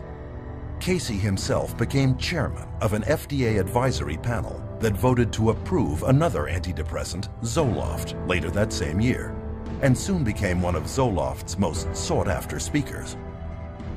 But the corruption goes beyond even psychiatrists at the FDA. Directors of major psychiatric institutions are likewise paid handsomely by pharmaceutical companies, such as the deputy director of the New York Psychiatric Institute, who one year received $140,000. Even government agencies are not immune from conflict of interest. In 2006, the state of Texas sued drug maker Janssen for flying the state's own mental health officials to other states throughout the nation to promote its drug Risperdal. Included were perks, travel expenses, and speaking fees.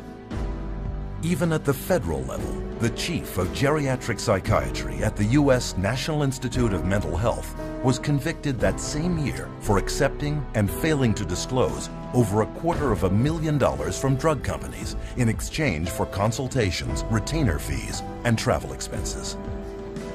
The result of these pharmaceutically paid doctor education campaigns is an explosion in psychotropic drug prescription, not just written by doctors, but by many others.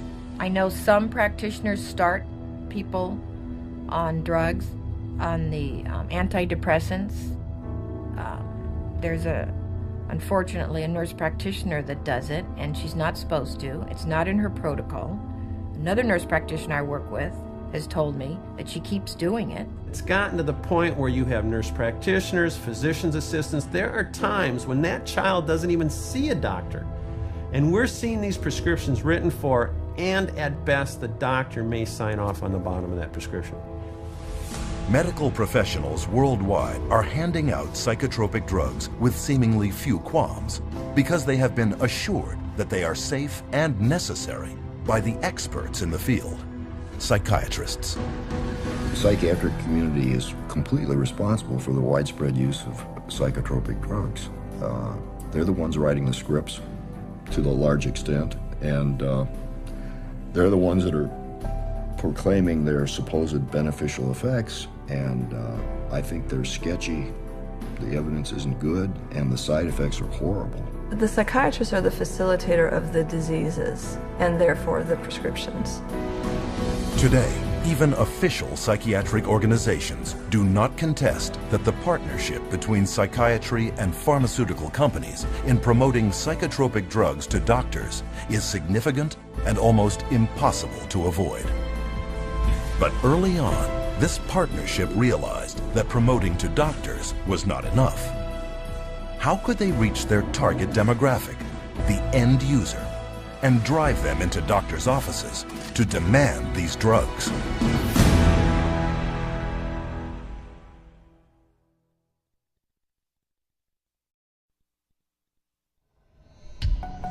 In the mid-1970s, Henry Gadsden, head of Merck, one of the world's largest drug corporations, told Fortune magazine that he wanted his company to be more like chewing gum maker Wrigley's and sell to everyone, even healthy people.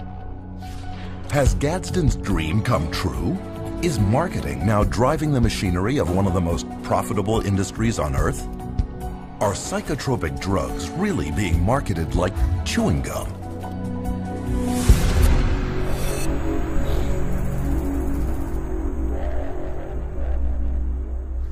Psychotropic drugs are marketed on two fronts.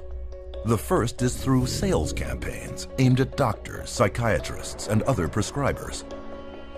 And on a second flank, the drugs are promoted heavily to consumers, you. Until recently, however, it was rare to see a drug advertisement on television because, by law, drug companies had to list all side effects, a list far too long for a 30 or 60-second spot. But in 1997, drug company lobbyists pressured the U.S. Congress to relax this rule and allow them to mention only some of the side effects.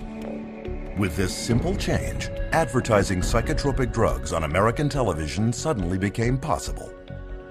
And this opened the floodgates to a torrent of advertising, which soared from $595 million a year in 1996 to $4.7 billion today, an increase of almost 700%. The directed consumer advertising on television, they don't give that message that in order to be healthy, you need to be off drugs. They don't give you that message. They give you the message that, oh, you have a problem, you have an issue, here's the drug that'll fix you. And a lot of money is driving this message home. The average American television viewer now sees as many as 16 hours of drug advertising a year. The pharmaceutical industry reaches right into our living room on a daily basis and tries to convince us that we have this problem that they can solve with a pill. That's dangerous. If you watch any primetime TV, if you watch any primetime news, you're going to get multiple advertisements for whatever the current med is of choice. On television, there are ads now that say, you have got this condition and you're feeling miserable. Ask your doctor to give you this pill.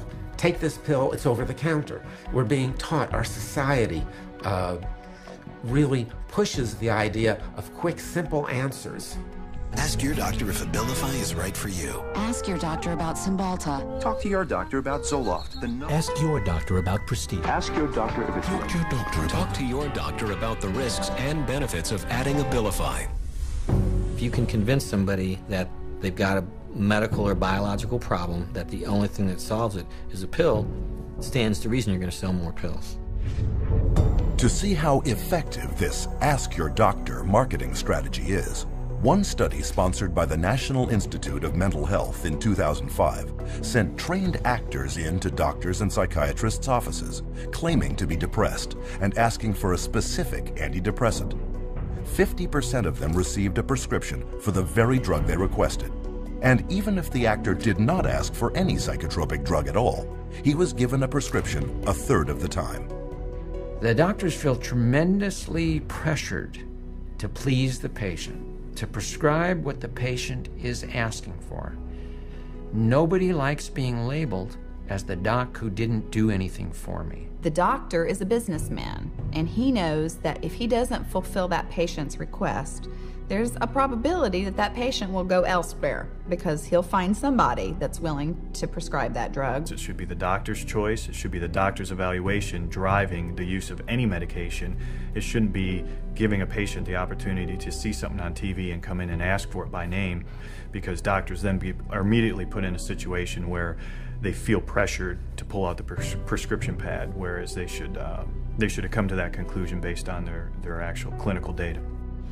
But getting the patient to walk in and demand psychotropic drugs for non-existent diseases has taken that power out of doctors' hands. And this has been done through psychiatric drug marketing campaigns that fill the coffers of media outlets. Drug advertising on television, for example, accounts for 55% of the pharmaceutical industry's direct-to-consumer advertising budget. And estimates show that if this television advertising were ever banned, prescription sales in the United States alone would plummet by $10 billion. Magazines and other print media also depend on pharmaceutical companies for much of their advertising dollars, over $1.8 billion a year. But is this a good thing? Do such massive amounts of ad revenue taint what we see in the media? You know, obviously the advertising pays for the television programs. So the real money is in the advertising, not in the television program. So that's where the money is. I don't know of too many magazines that want to run huge advertisements blasting the drug companies that are paying for the magazine on the next page. They're going to take a lot of heat, and people are going to pull their ads if they start doing that. So again, you have a huge conflict of interest at play with the mass media. This partnership between the pharmaceutical industry and the media also extends to public service announcements promoting psychiatric disease. Americans living with schizophrenia. Kids with ADHD or sometimes postpartum depression. Still dealing with depression? It could be your time for change. Psychiatrists are featured promoting drugs in video news releases, which look just like TV news reports, but are in reality drug company produced marketing spots. On news interviews, the experts furnished come from approved drug company speakers bureaus, and these psychiatrists rarely disclose their financial ties. As a result, mental health care segments in the media rarely deviate from the psychiatric party line. Psychotropic drugs are mentioned in movies and television, such as Prozac on the TV series The Sopranos, and Zoloft, a product placement in the film The Sixth Sense. This mountain of marketing is not confined to broadcast media only. Print, too, is inundated with drug propaganda, masquerading as news and information. All you have to do is look at any accepted magazine in America today, whether it be an even a woman's journal or a men's journal. There's always some type of pharmaceutical product that's being focused. And they've gone so far as to give away free samples. All you have to do is write in this coupon. And the psychiatric drug message has even infiltrated the taxpayer-supported public radio. For instance, psychiatrist Frederick Goodwin hosted a talk show for years where he championed the use of psychotropic drugs. As we'll be hearing today, Dr. Goodwin assured his listeners, modern treatments, mood stabilizers in particular, have been proven both safe and effective in bipolar children.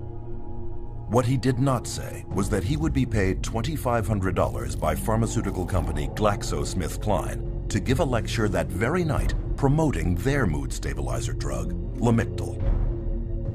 And there was more. The very week that Dr. Goodwin told radio audiences that there is no credible scientific evidence linking antidepressants to violence or to suicide, he raked in $20,000 from Glaxo, which had already admitted that it had suppressed studies revealing that its antidepressant Paxil increased the risk of suicide. Further investigation revealed that Goodwin had failed to report more than $1.3 million in drug company income. Might this level of conflict of interest be preventing the mainstream media from revealing the full truth about psychiatric drugs?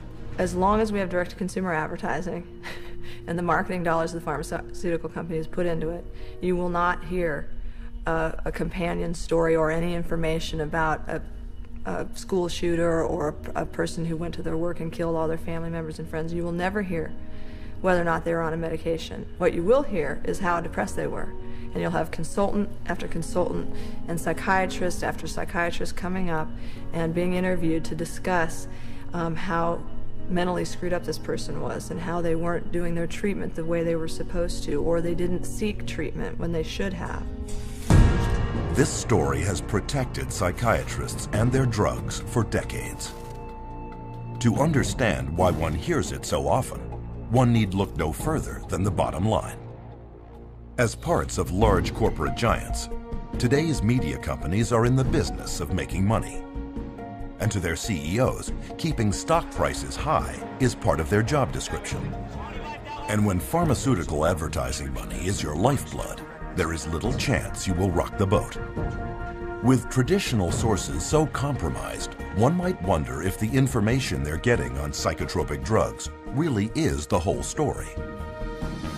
But what about the internet? Well, psychiatrists and drug companies are already pushing psychotropic drugs in cyberspace too, with very few restrictions. If a patient goes online and looks up a drug and puts in a drug's name, and there'll be a bunch of sites that come up, many of those sites will be funded by the drug companies, but you won't be able to tell from the site. You'd have to, dig up, if at all. You may have no idea that that site was funded at all by the drug company. And especially those ones like Ask a Doctor, those are definitely drug company driven. Through every communication outlet they can influence, psychiatrists and drug companies team up to drum out one single relentless message. You are sick. We've got the answer. And ask your doctor. Women are a special target for these campaigns, both through magazines and daytime talk shows. This appears to be working, with almost 2/3 of all psychotropic drugs taken by women. We don't get the full truth because the media is owned by Big Pharma. You just turn on your radio or open your newspaper and you'll find ads. They're not going to bite the hand that feeds them. They don't tell the truth. It's a vicious cycle because the more these drugs are marketed, the more people want to take them. The more money goes to pharma to market more drugs. But despite their success, psychiatrists and the drug companies they work for are not satisfied only with media campaigns. So their next strategy is, how do you convince even more people to take psychotropic drugs, all the while remaining a hidden influence?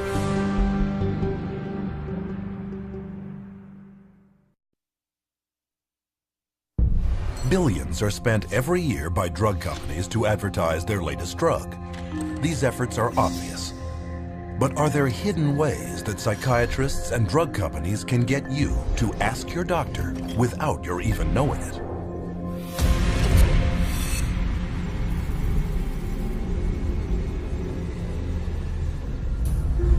It might seem impossible that an appetite for psychotropic drugs could be created without one's even being aware of it. Could this possibly be true? Well, if you know what to look for, you will find drug marketing campaigns practically everywhere. In hospitals, programs promoting psychotropics air over closed-circuit television networks like the Patient Channel. You can find them in children's books such as Brandon and the Bipolar Bear, where a little boy is told that his feelings are caused by chemicals in his brain that can be controlled with good medicine. There are mental health awareness programs touring college campuses to promote mental health checkups. Another hidden promotion lured high school girls to a conference on eating disorders to pitch them Zoloft. Where do these campaigns come from? Many of them come from industry-funded front groups operated by psychiatrists but posing as compassionate patient support groups. A group that's focused on people who get depressed, or these support groups. Those are all also funded by and driven by, in large part, the drug companies. The fact that they're being, highly funded by the drug companies puts into question, the information that they're providing. In fact, a recent global survey estimates that 2/3 of all patient advocacy groups depend on drug companies or device manufacturers for at least some of their income. Through media interviews, public service announcements, and promotional events, psychiatric front groups preach the message that at least 1/4 of everyone on Earth is mentally ill. You could be too, and there is nothing you can do about it short of taking psychotropics for the rest of your life. And of all the programs they use to get people onto these drugs, one of the most successful is the benevolent-sounding mental health screening campaign. But it all begins with psychiatrists and their very broad DSM-based screening questionnaires that cover common life situations such as sadness, nervousness, and occasional loneliness. Because the symptoms are so subjective and the way they decide to describe it, everybody's got depression.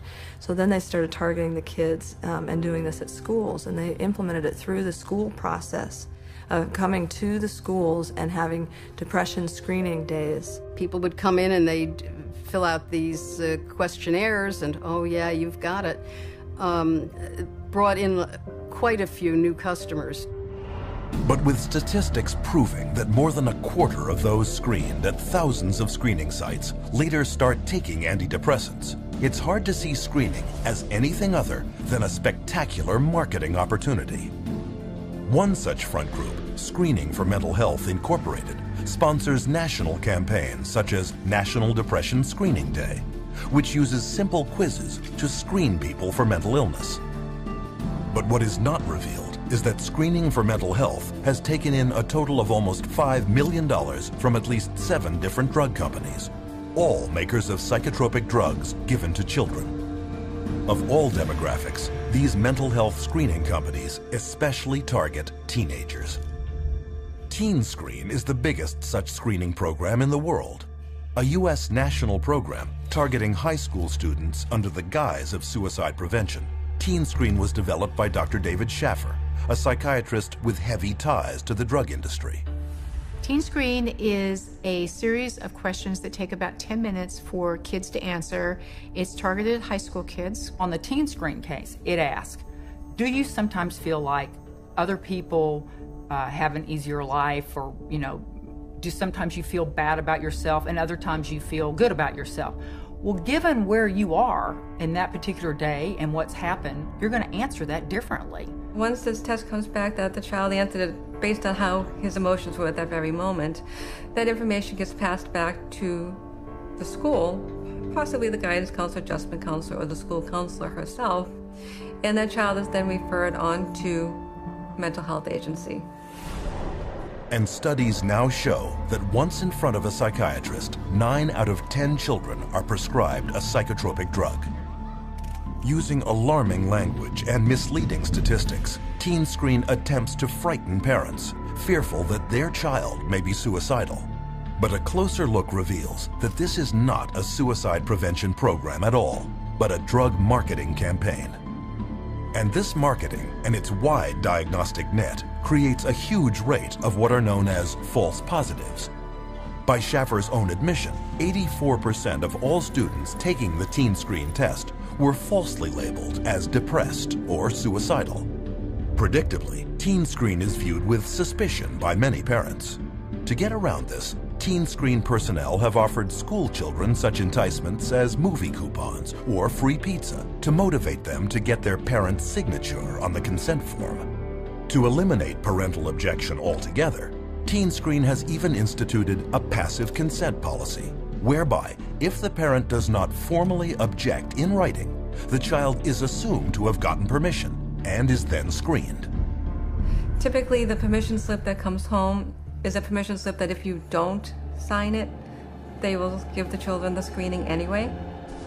And for many who do complete the screening questionnaire, the results can be devastating. In Colorado, Teen Screen labeled over half of all school children as at risk for suicide, in spite of a government-documented teen suicide rate of less than 1 in 10,000. Far fewer odds than being struck by lightning. In fact, in the last decade, the American teen suicide rate has not risen, but has actually fallen by 25%. There's no data that supports that doing something like a Teen Screen is actually going to reduce suicides. they themselves have indicated that the numbers are so small, the suicide rate is so small, that you can't really get an accurate read on whether it works or not. On top of this, there is now evidence that, far from preventing suicide, screening programs actually cause it. The chair of the National Institute of Mental Health Research Consortium concluded participants were more likely to consider suicide a solution to a problem after the program than before the program. And research has shown that once put on psychotropic drugs, children are more likely not just to consider suicide, but to actually follow through. That you may have more people that are so distraught by the way they are when they're under the influence of the drug that they do commit suicide. And I think it's entirely possible that they're not, instead of saving lives, they're going to be losing lives to suicide. With no evidence of effectiveness on one hand and a huge downside on the other, Teen Screen is still being run in 43 states at over 500 sites. But it is not the only screening program aimed at children.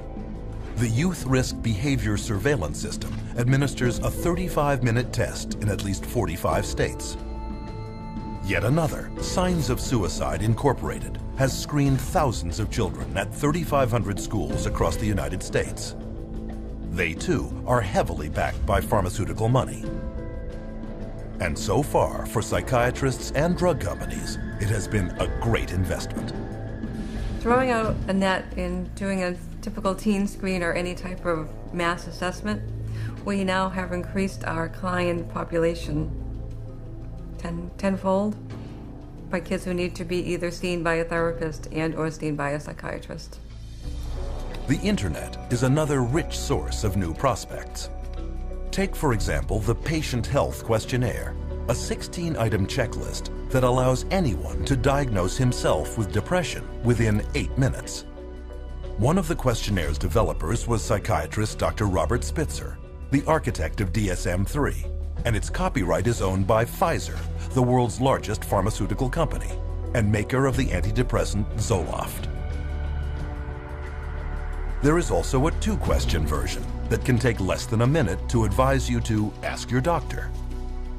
Online screening questionnaires abound, testing such potential psychiatric disease categories as bipolar disorder, ADHD, narcissism, self-esteem problems, eating disorders, and sex addiction. We all have ups and downs because that's what normal life is. If you administer the screening on those times where you have down, you're going to be labeled as having a mental health issue. Where if you took the same screening later, you may not be, but you've already been labeled that way.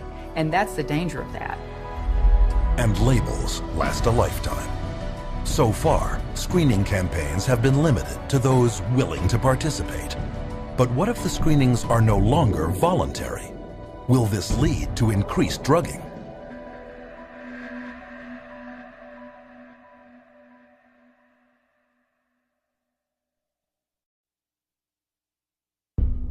Psychiatrists insist that a mental health screening would be beneficial for everyone. But is this true? And what are the risks?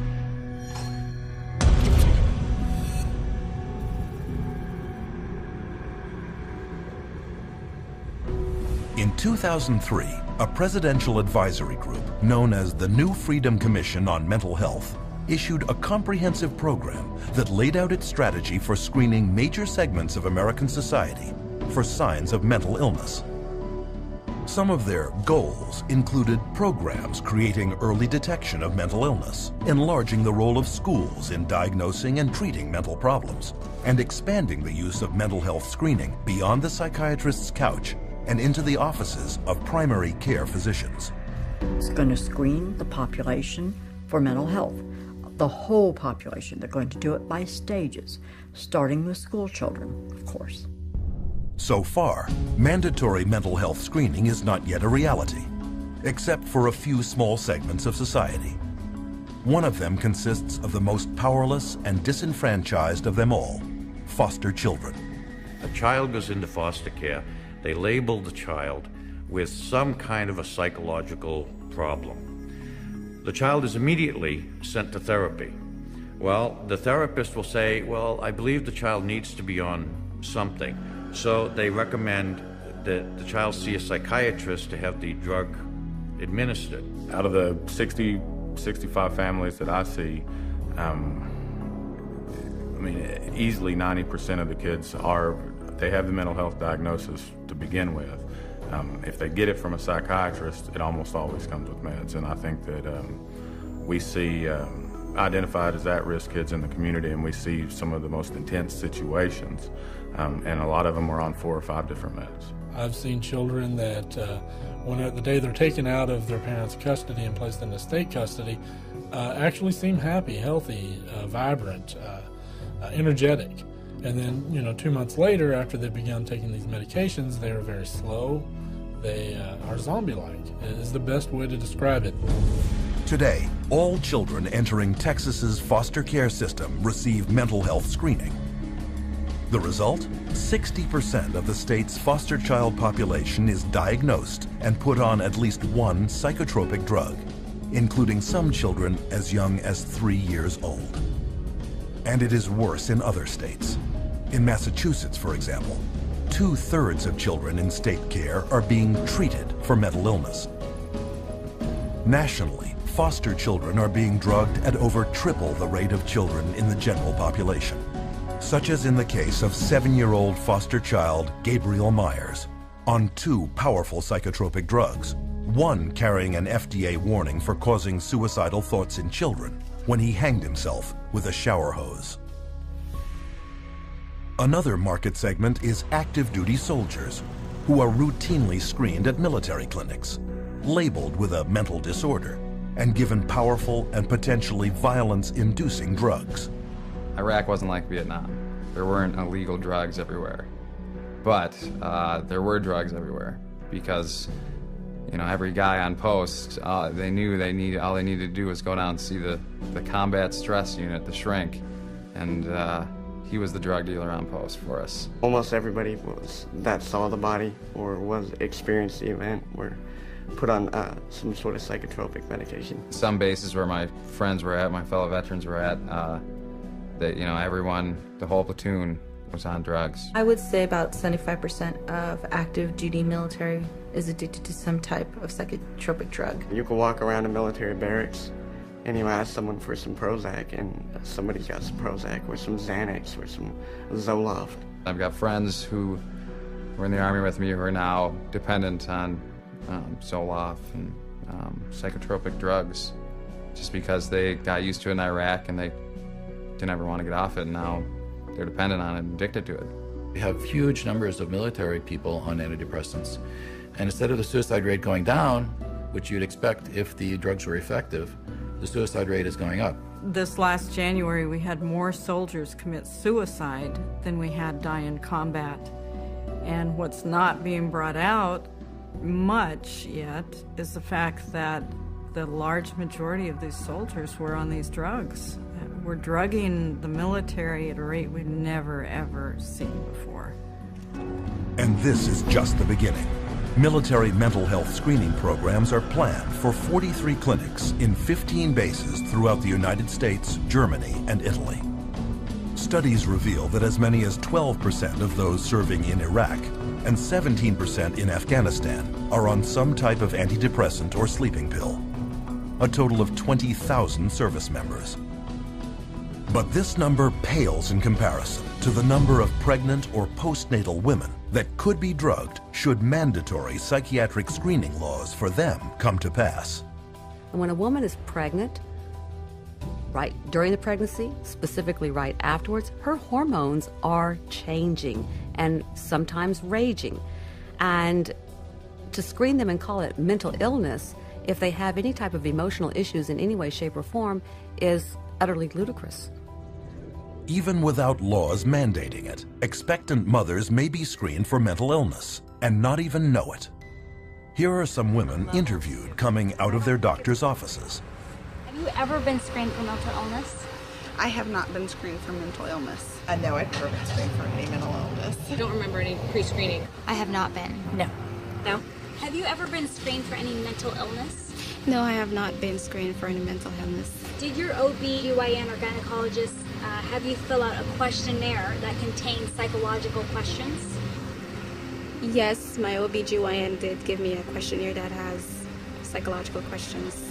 I've never been screened for mental illness. Yes, I would say the first time I went to see my OBGYN, I did fill out questionnaires about even family medical history, my mental state. I've not been screened for any mental illness or depression.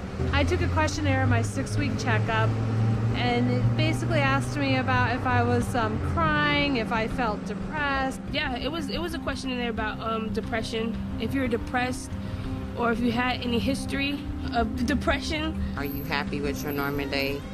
Are you happy about being pregnant? Have you ever hurt yourself? Are you happy? If I feel like hurting someone, if I was angry. Do mental illness run in your family? You know, it was very noticeable to me after the pregnancy that they're actually fishing for the postpartum depression.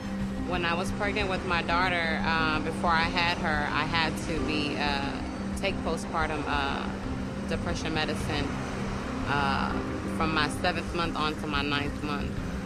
And where is this screening leading? To programs like a little-known drugging scheme originally formulated in Texas in 1995 called the Texas Medication Algorithm Project, or TMAP. TMAP is a program that was originated starting in the 90s, a collaborative group of doctors from University of Texas and the Texas Department of Mental Health and Mental Retardation. And what it was supposed to do was come up with the best practice for treating mental illness. Using research funding from 11 different pharmaceutical companies, this panel, dominated by psychiatrists, created a step-by-step flowchart that requires the prescribing of only the latest and most expensive psychiatric drugs for patients with mental problems. And if one psychotropic didn't work, doctors were obligated to try another expensive one.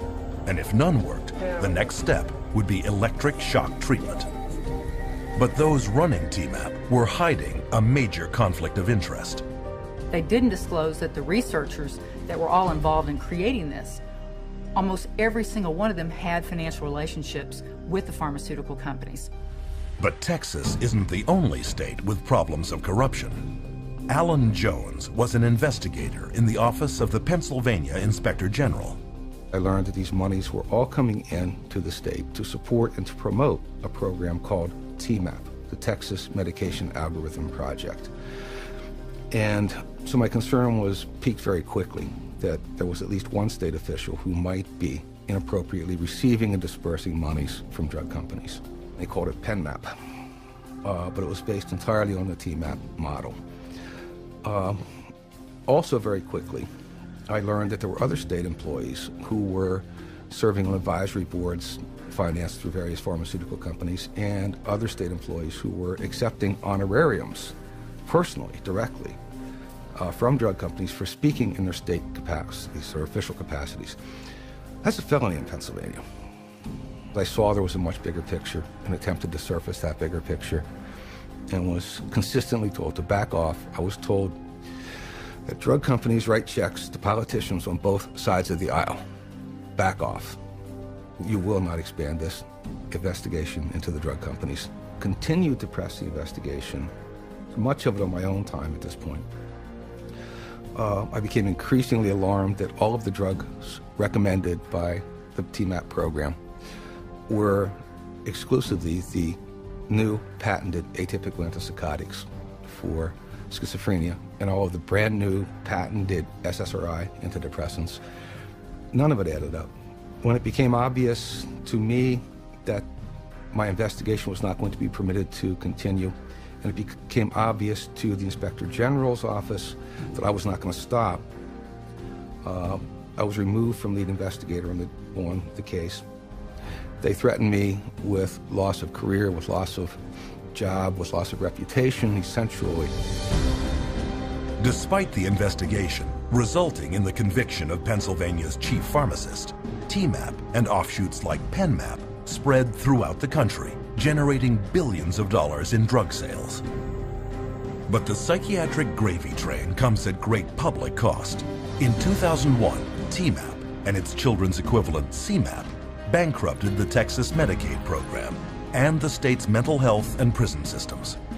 So, what do we see in the final picture? a government-run, taxpayer-funded mental health screening program wherein every person judged by psychiatrists to have a mental illness is given powerful, dangerous, and expensive psychotropic drugs. And if they don't work, electroshock treatment. They're going to start with school children on the New Freedom Initiative. Then they're going to move it to senior citizen nursing homes. Then they're going to move it to, of course, military.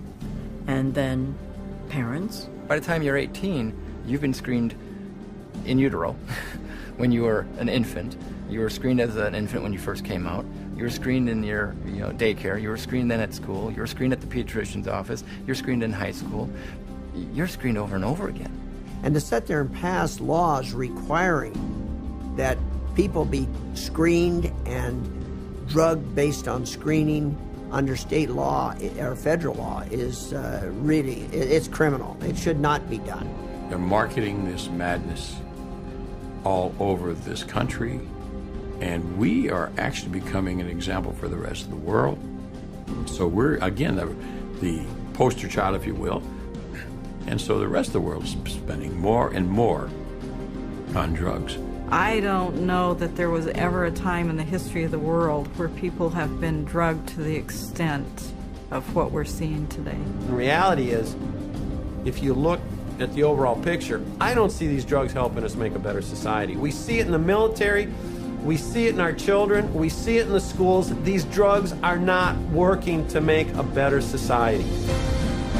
And with hidden mental illness marketing campaigns at full tilt, what happens to patients once diagnosed and delivered into the psychotropic drugging machine?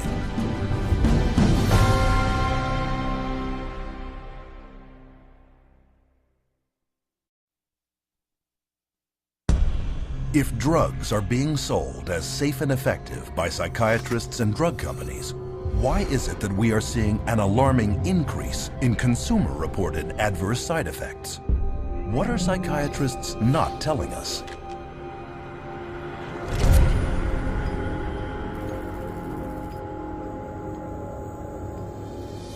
All drugs create biological changes in the human body.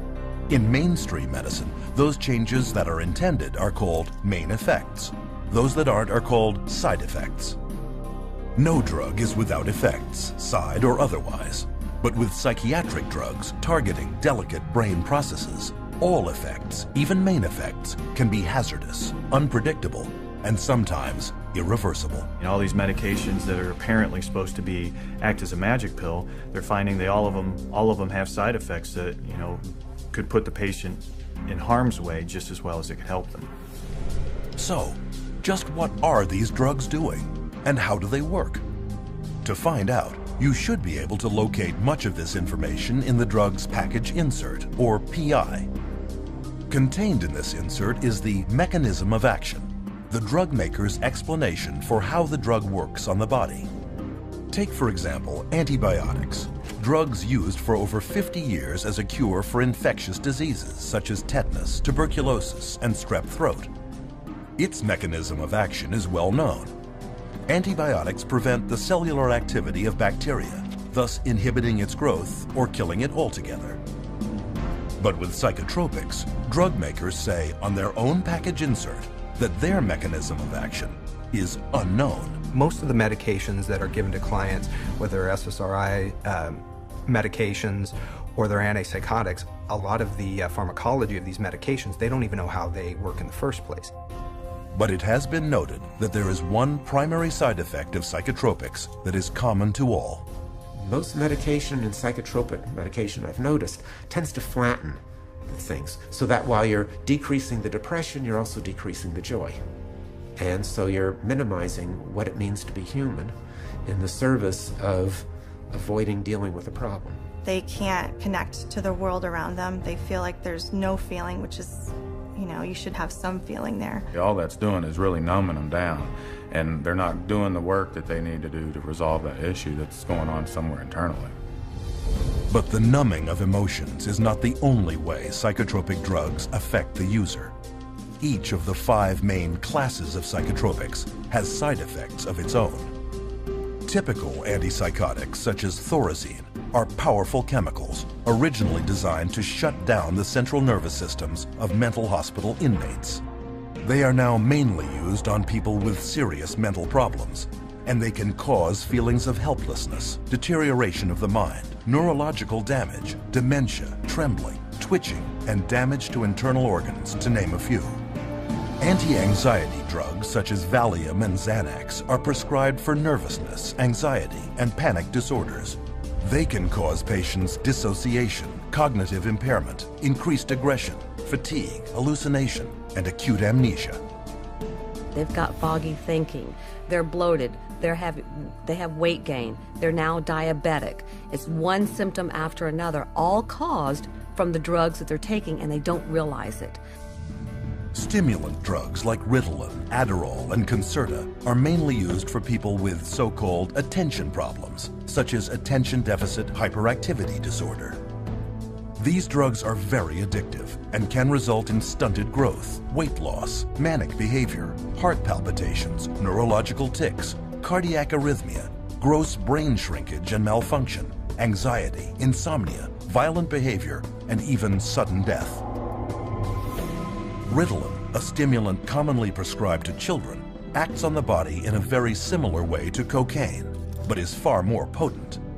And recent studies show that it can cause permanent changes in children's developing brains. So you're going to have problems, and it is shown that some of these medications, particularly the stimulants that they're giving like Ritalin and Concerta, all the ADHD medications actually shrink brain tissue. They know that these psychiatric drugs destroy cells, destroy brain cells, shrink brain tissue. How can that possibly ever benefit anyone? It can't. That's the simplicity. It's not possible. Antidepressants are a fourth class of psychotropic drug. As their name suggests, they are used to treat depression and mood disorders. The list of side effects includes blurred vision, dry mouth, low blood pressure, internal bleeding, weight gain, sleep disturbance, seizures, impaired cardiac function, and psychosis. The most common thing that I see is the sexual dysfunction. So women having a hard time reaching orgasm or just finding that their libido is lower. And I see that with men as well. And the second most common thing I see is weight gain. I have to say it is not terribly uncommon to see a 40-pound weight gain with antidepressants. One study found that Paxil, a leading antidepressant, increases the risk of breast cancer in women by 7 times. Perhaps riskiest of all is the drugging of pregnant or postnatal women with antidepressants for depression. When the mother takes the drugs, the psychiatric drugs, or any type of drug in that, like an antidepressant or an anti-anxiety or an antipsychotic drug, that's going to affect the baby as well as the mother, not just the mom, because the baby's going to get it straight through the umbilical cord, through the bloodstream. The drugging of pregnant women has led to a 20 to 30% hazard of preterm birth, brain damage, and lower fetal age at delivery, and nearly triples the risk of severe birth defects. And the antidepressants have been shown to cause something called PPHN, which is a heart problem in newborns. And I think it's criminal to be giving medications to women knowing that their babies are going to be at risk. When mom takes Paxil, she can have a baby born with sometimes they have the limbs are missing. It's called limb reduction. Can have cleft lip. They can have serious heart defects, missing chambers, or the arteries in the wrong place. And also can be born with the organs growing outside of the body. And these are just a few of the many, many side effects of psychotropic drugs. Among the top 3 best-selling antidepressant drugs, called SSRIs, there are 1,817 possible side effects associated with Prozac, 2,194 with Zoloft, and 2,497 with Paxil. Interestingly, among these is the worsening of the exact same symptoms the drugs claim to address. They cause depression. They cause suicidal tendencies and ideologies. So they cause a lot of the very exact symptoms that they're supposed to be correcting. They're being treated for depression with product that's going to create depression. They're treating for a psychosis with something that's actually going to create or has the potential of creating a psychosis. Atypical antipsychotics, one of the newest classes of psychotropic drugs, are used mainly on adults and children diagnosed with bipolar disorder. They are also known as mood stabilizers. Though launched with storied claims as miracle drugs with little or no side effects, atypical antipsychotics have recently been exposed as creating severe weight gain, diabetes, coronary heart disease, acutely irregular muscle movement, pancreatitis, and delirium. Though the new antipsychotics were originally approved only to treat schizophrenic adults, over a 7-year period, prescriptions for children jumped 5-fold to an estimated 2.5 million prescriptions. And this drugging is coming with serious consequences. You know, I've seen kids who have had significant weight gain on some of the antipsychotics, where they were pre-diabetic. You know, they've had, you know, changes in some of their cardiovascular functioning. So there are potentials to really damage the child's health. When you get drugs that you're giving to kids that we know cause extreme weight gain and attack the liver, attack the kidney, that have long-term results, these children that we're giving them today, this medication, we may be doing, you know, kidney dialysis for in 10, 15 years. And it is not only children that can be affected. It has been estimated that psychotropic drugs are to blame for over 16,000 traffic accidents every year in the United States. And this study only looked at drivers 65 and older. And what happens when these unwanted side effects surface? Usually, the psychiatrist will prescribe yet another drug. It's called polypharmacy. It's just, you know, adding additional, you know, if the first drug doesn't work, you add a second drug. If you have an adverse side effect from a drug, then you add another drug to deal with the adverse side effect. And then let's say they start an antidepressant and now they can't sleep. So in order to counteract that, they'll be given a sleeping pill. Then a tolerance builds up. So they might now need another drug because they're now at a tolerance level of the first drug that it's no longer creating the, quote, expected or helpful result. It's not uncommon to see people 5, 6, 8, 9, you know, psychotropic drugs, and there's absolutely not a shred of research that supports that these drugs can be used safely and effectively in combination. Consider tardive dyskinesia, a movement disorder entirely caused by psychotropic drugs. For 20 years, beginning in the 50s, psychiatrists failed to inform patients about the link between tardive dyskinesia and antipsychotics, such as Thorazine and Haldol. By the time psychiatrists admitted the truth about their pills, thousands had been permanently crippled. Even today, tardive dyskinesia has developed in 73,000 older adults, and drug-induced Parkinsonism has appeared in 61,000 more. But this class of psychotropics is far from the exception. Reports are now surfacing that today's atypical antipsychotics and antidepressants, such as Zoloft, are causing widespread tardive dyskinesia, sometimes within months of first use. But psychiatrists and drug companies continue to dispute this damning new evidence and go on prescribing these drugs, even to children. But of all the side effects experienced by users of psychotropic drugs, the most horrendous may be an intense inner agitation and restlessness, known as akathisia. These drugs can cause something called akathisia, which causes people to become very agitated, and actually a little nuts, you know, a little off balance, and they'll do things that they never would have done before, things that are totally out of character. This is a normal person without any history of auditory hallucinations, and all of a sudden they'll say there's voices telling them this is the only way to stop the pain, this is the only way is to kill themselves. Had patients tell me that they never, ever, ever had one single thought about suicide in their entire life until they started on the drug. An estimated 10 to 25% of SSRI antidepressant users, close to 7 million people in the U.S., experience akathisia. And Psychiatry's Diagnostic and Statistical Manual of Mental Disorders even admits the connection between psychotropic drugs, akathisia, and suicide. The statistics back this up. the suicide rate of the general population is less than 11 for every 100,000. But for every 100,000 people taking SSRIs, the suicide rate jumps to 718, over 65 times more. And yet, we are told daily by psychiatrists and drug companies that psychotropic drugs actually prevent suicide. So, what are we to believe? One can start with the drug company's own warning letters to doctors, or unpublished data for the antidepressant Effexor, or an analysis of Prozac using the FDA's own statistics, or even a British House of Commons report on Zyprexa. Of course, not everyone commits suicide, but the huge volume of other side effects can be horrendous. The medication that the psychiatrist prescribed me made me feel awful. Constant headaches, constant nausea, wanting my skin to turn inside out, just feeling like bugs were crawling all over me all the time. It made me feel like all slow and like sluggish and stuff. Like, and when somebody would ask me something, it would kind of like take a minute, like, what? These drugs have affected my heart. They have affected my liver. Weight gain one time, hit like 40 pounds.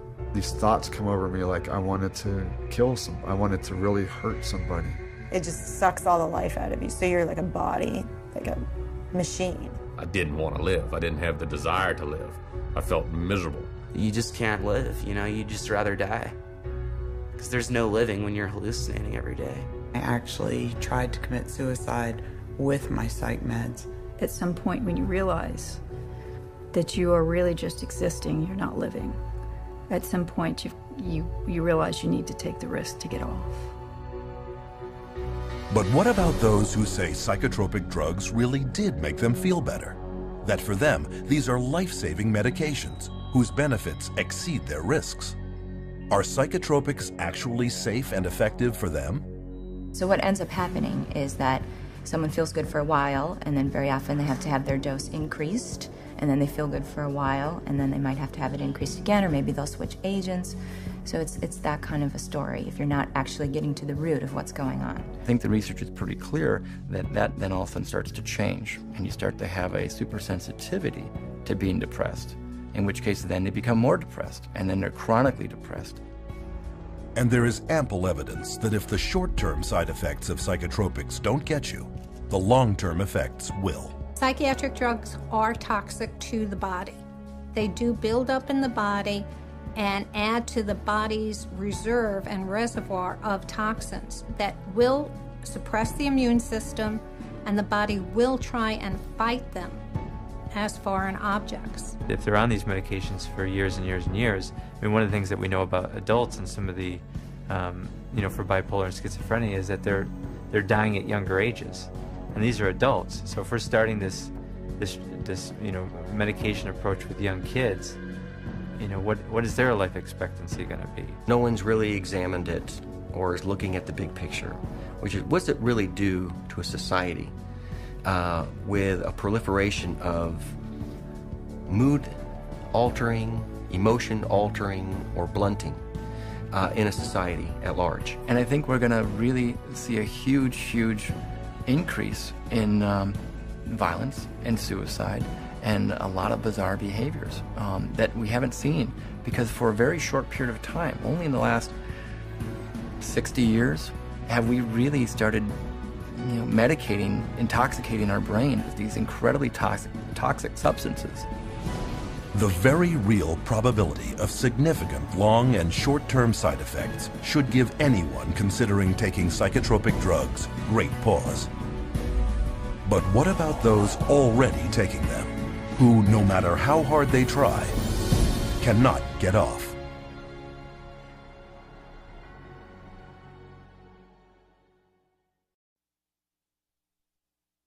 Psychotropic drugs have long been noted for having a multitude of physical and emotional side effects that many simply cannot live with. But if side effects from psychotropics are so bad, why do some people continue to take them?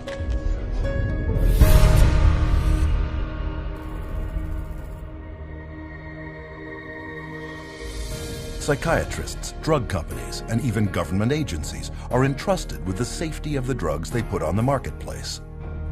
And while they will reluctantly admit to most side effects of psychotropics, there is one more that they almost never mention.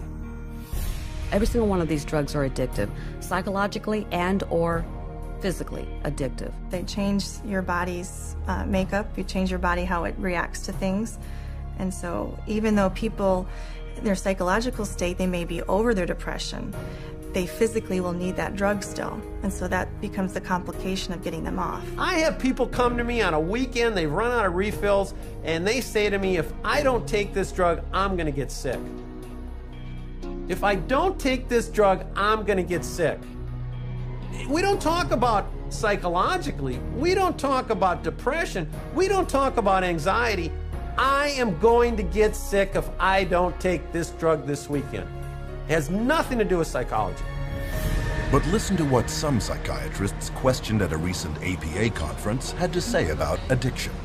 How addictive are psychiatric drugs?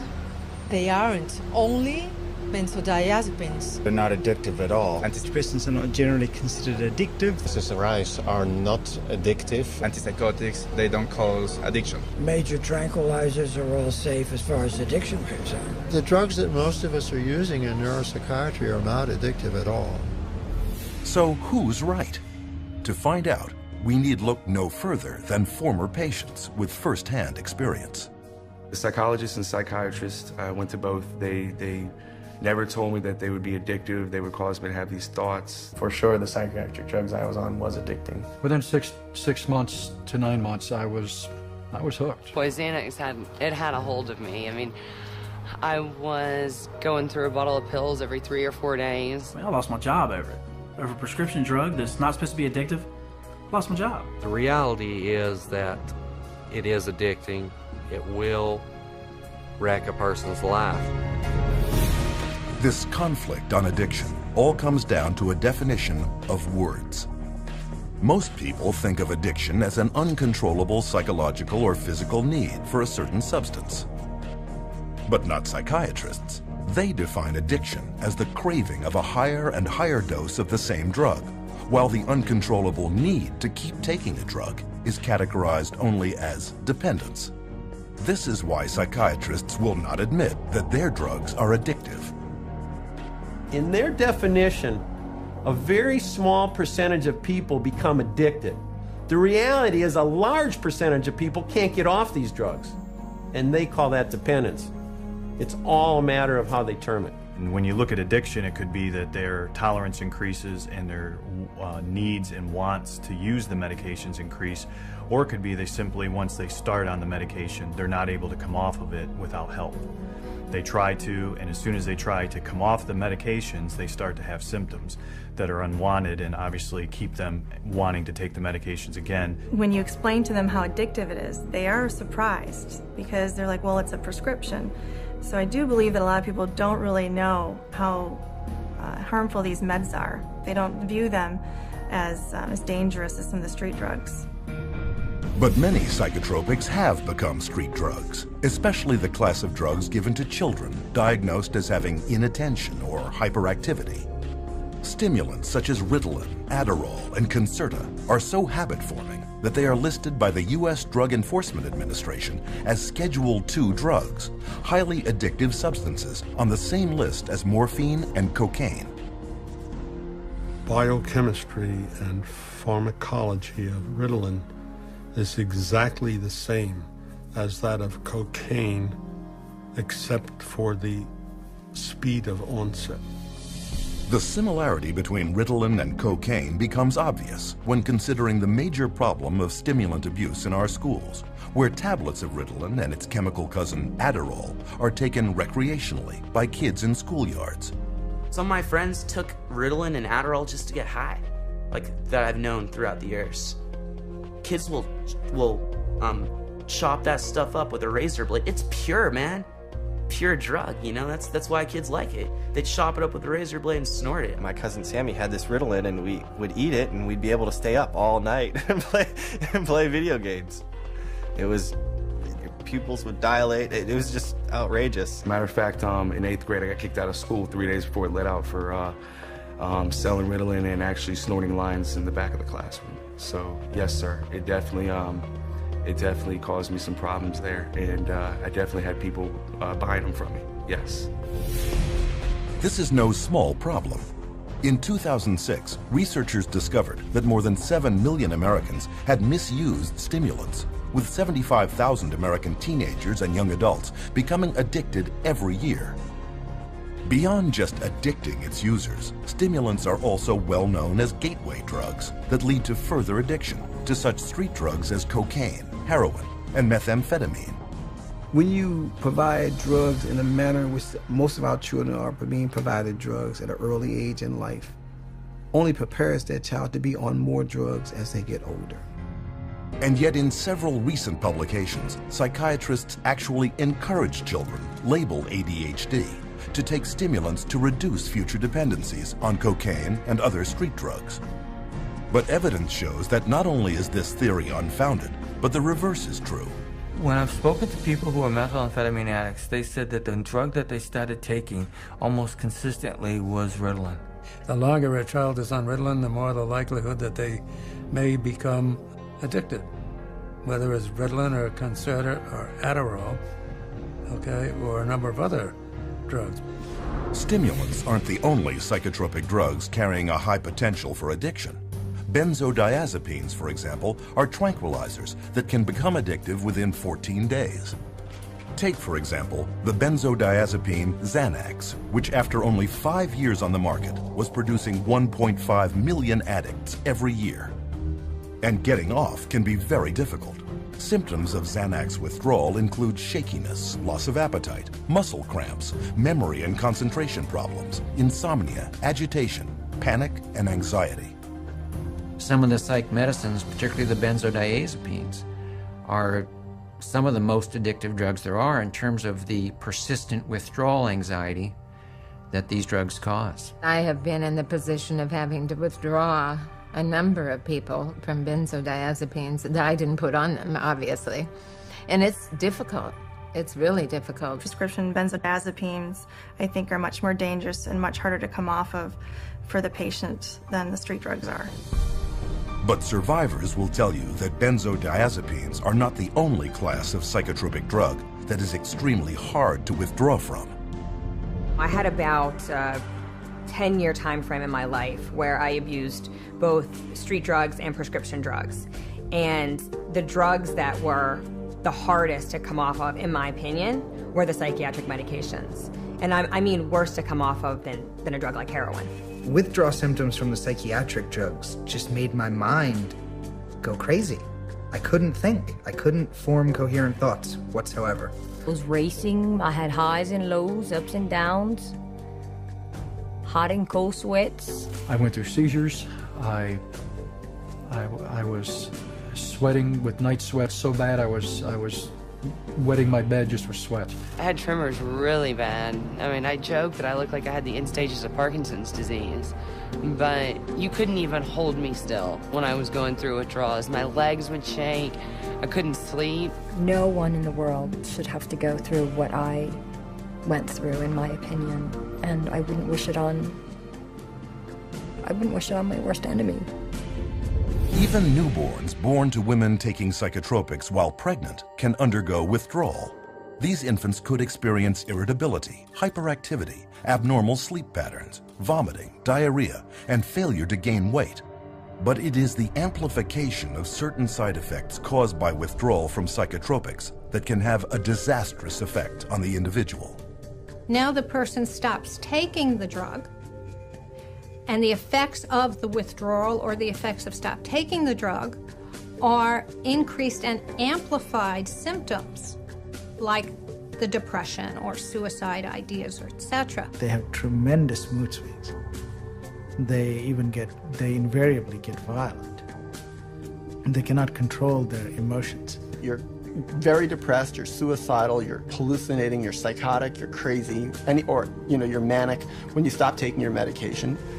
This is why improper withdrawal from SSRI antidepressants in particular has been shown to trigger mood swings and uncontrollable anger, which have been implicated in many recent killing sprees.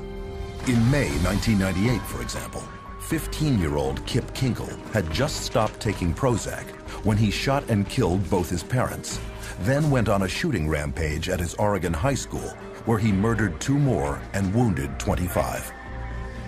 In November 2007, Pekka Erik Ovinen shot and killed 8 at his school north of Helsinki, Finland. Earlier that fall, he had either reduced or stopped using the antidepressant he was prescribed for social anxiety. Valentine's Day 2008, Northern Illinois University, Stephen Kazmierczak walked into a crowded lecture hall and opened fire, killing 5 and wounding 18. A few weeks earlier, he too had abruptly stopped taking his antidepressant. But rather than acknowledging that tragedies such as these are the result of withdrawal from highly addictive psychotropic drugs, the customary response of psychiatrists is to blame the lack of the drug for what they claim is the return of the mental illness. When a psychiatrist says that, well, the reason why they're feeling that way when they get off the drug is because, see, that shows you how bad they really need the drug. Here's the deal. There's no way that that's true. The reality is, when they stop the drug, they get depressed or they have withdrawal effects of various types.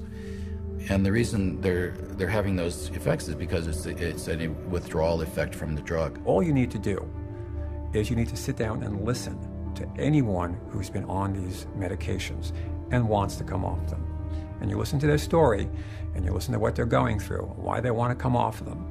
And that's it. The conversation stops. The debate ends. My name is Robin, and currently I am withdrawing from lorazepam, and I am at the 0.4 milligram dose. Here we go. Today, I was totally exhausted. I've had 4 nights, 2 nights of insomnia, and then a good night's sleep, then 2 nights of insomnia. I was just hoping that I can sleep better tonight. Didn't sleep good last night. Well, as you can see, today I don't care. I did not get ready, and my wave went down. I'm down in the valley today.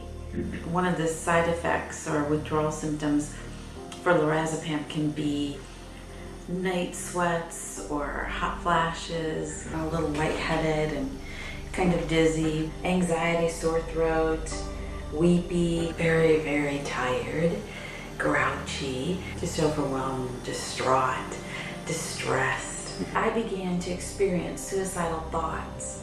I think I said a little bit to my husband, but he was already worried enough. This is really the first time I'm saying something about it. I feel like I could have a nervous breakdown. You know, there are just times like I hit a brick wall and I can't do it anymore. It's going to take another, maybe 18, 19, 20 weeks to get off of it.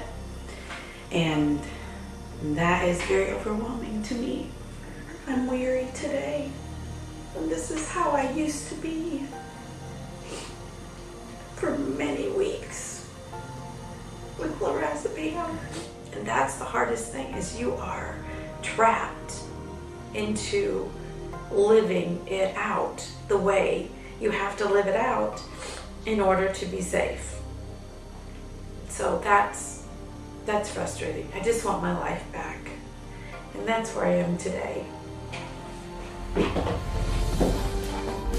It took months for Robin to wean herself off just one of her psychiatric drugs. And addiction specialists agree that slowly withdrawing is the only safe way. You just can't cut people off from these drugs. Sometimes it can take up to a year or more, depending on the person and how long they've been on the drug and how we wean them off. You can't stop these drugs cold turkey. No. I would never advise anybody to just stop them. They need to be under the care of a medical practitioner. When some of my patients come in and they talk to me about getting off of psychiatric medications, I really caution them not to just stop their drugs cold turkey, because that can really send them into a tailspin. The data is right there. It's going to cause the symptoms that it causes. It's going to have withdrawal effects. And they know it. There's not a psychiatrist that doesn't know it. And yet psychiatrists tell us that psychotropic drugs are the only way to keep people from insanity and alleviate mental distress. But is this really the case? Or are there other choices, effective, inexpensive, and drug-free, that could accomplish all the empty promises left broken and unfulfilled by psychiatry?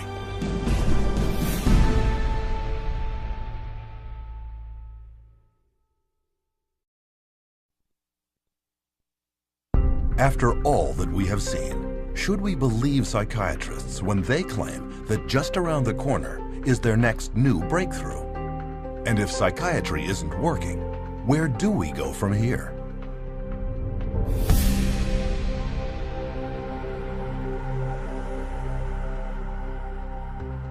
When we look over the landscape, one question becomes clear.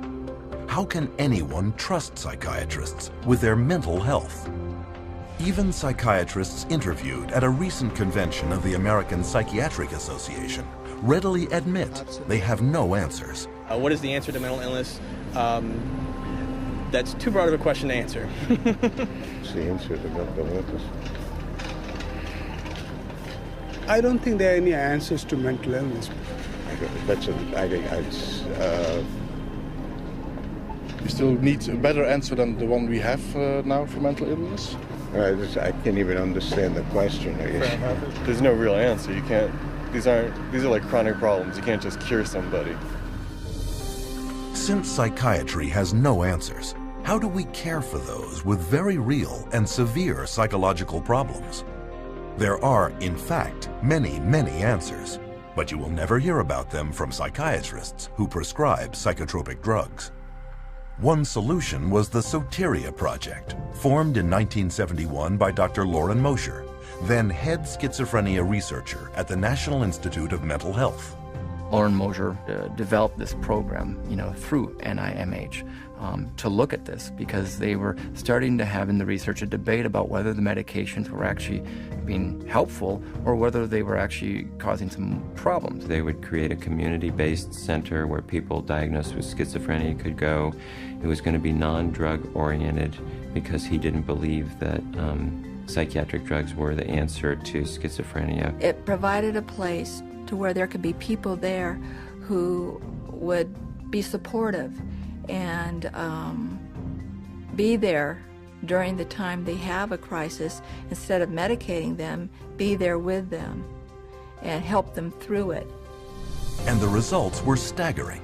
Soteria residents did significantly better than their peers who were on drugs, with far fewer readmissions. The success of Soteria House proved that understanding and compassion could relieve mental turmoil far better than psychiatric treatment, and without the nasty side effects.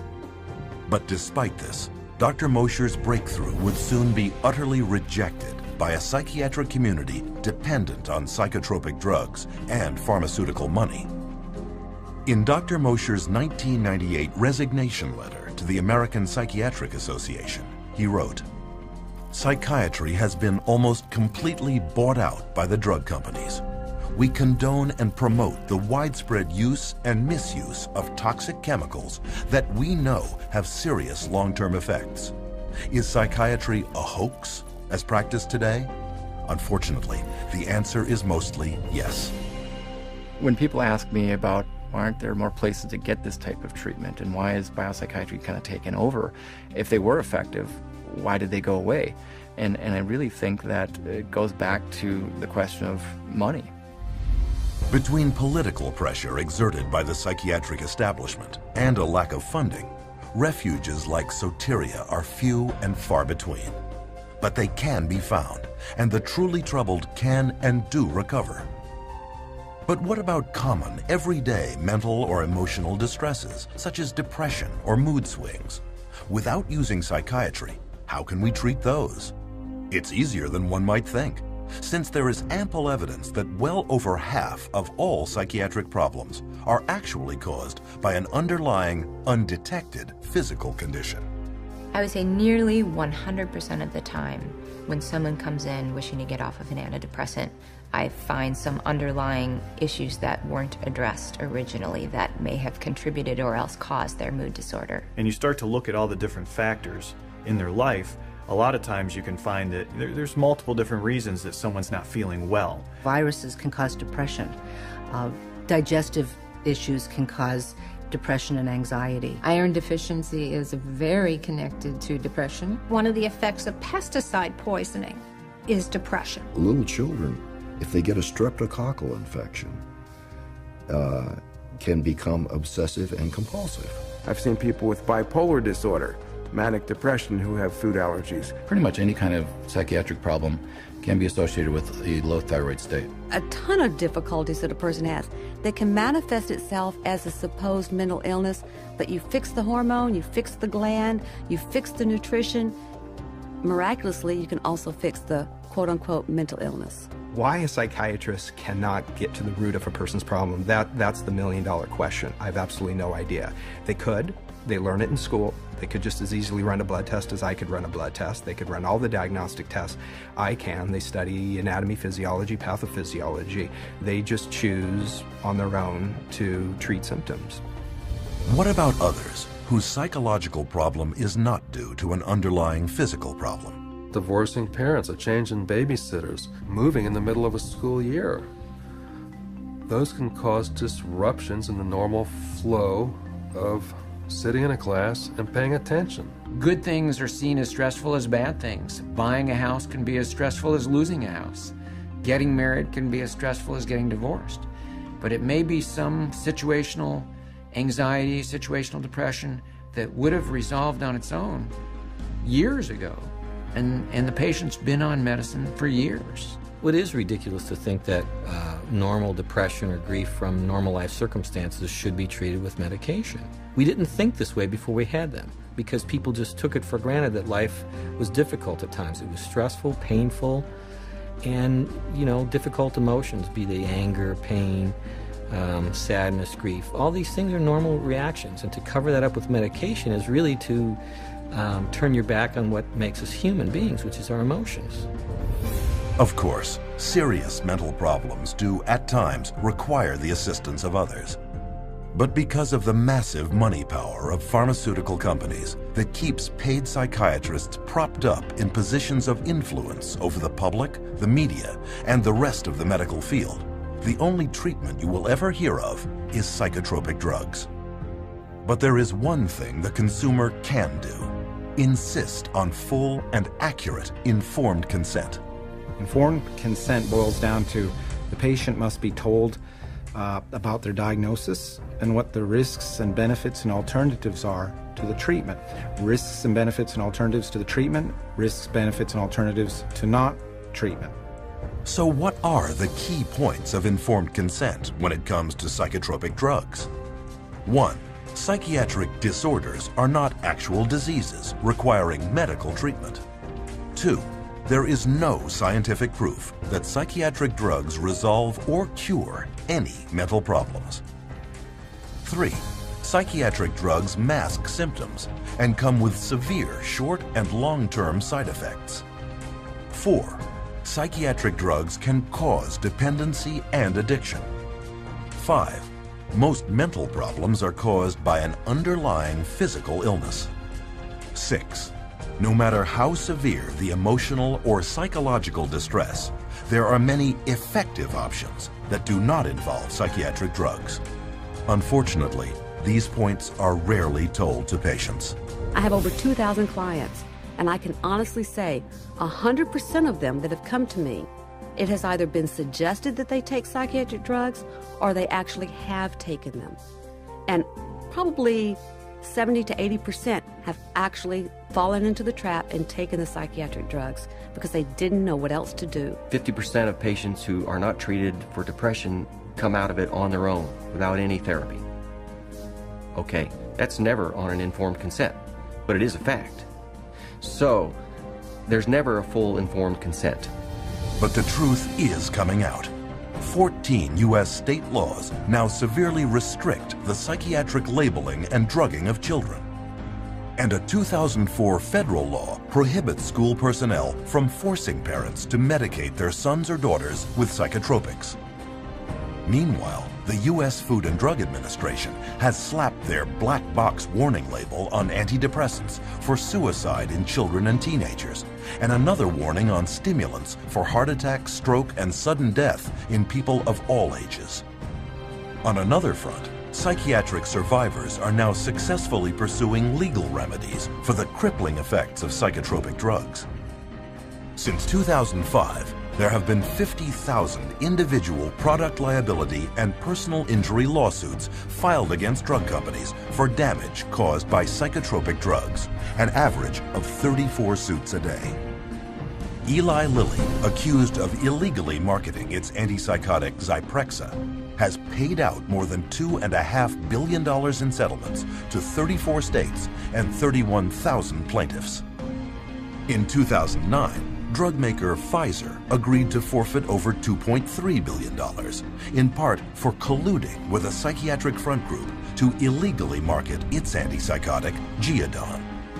Yet with yearly pharmaceutical revenues around $600 billion, drug companies treat judgments and penalties as just a cost of doing business.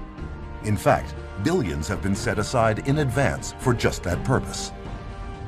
The pharmaceutical industry has such a huge financial base that even hundreds of millions of dollars in fines is basically meaningless to them. Fines for some of these transgressions are like petty cash to the big companies. They're more concerned about the reputation that might be damaged by this. The main thing they do there is just try to hide the fact, and the quickest way to hide the fact is to quickly pay the fine and get out of town. And this opens the door to enterprising attorneys, but they have to be prepared. Lawyers need to understand that they do not receive adequate scientific training to conduct these cases by themselves. They need to gather together a team of experts who will help them to do these cases wisely and well. And then other people will begin to see the rates of success that we have had over the last 12 years doing what I call science-intensive litigation. You have to go to the experts in the field and say, okay, bring your expertise to bear, come to court, and tell people what you know. I have found that there's an overwhelming number of people that when they see the atrocities that have occurred with psychiatry and the way people have been treated, they are very willing to come over and testify against psychiatry and testify against techniques that are being used. The court system is just one area where people are speaking out. You too can help by sharing this documentary with coworkers, clients, patients, friends, and loved ones. In doing so, you will answer our final question. What can I do to protect our world from the scourge of psychiatry and psychotropic drugs? Get the facts at cchr.org.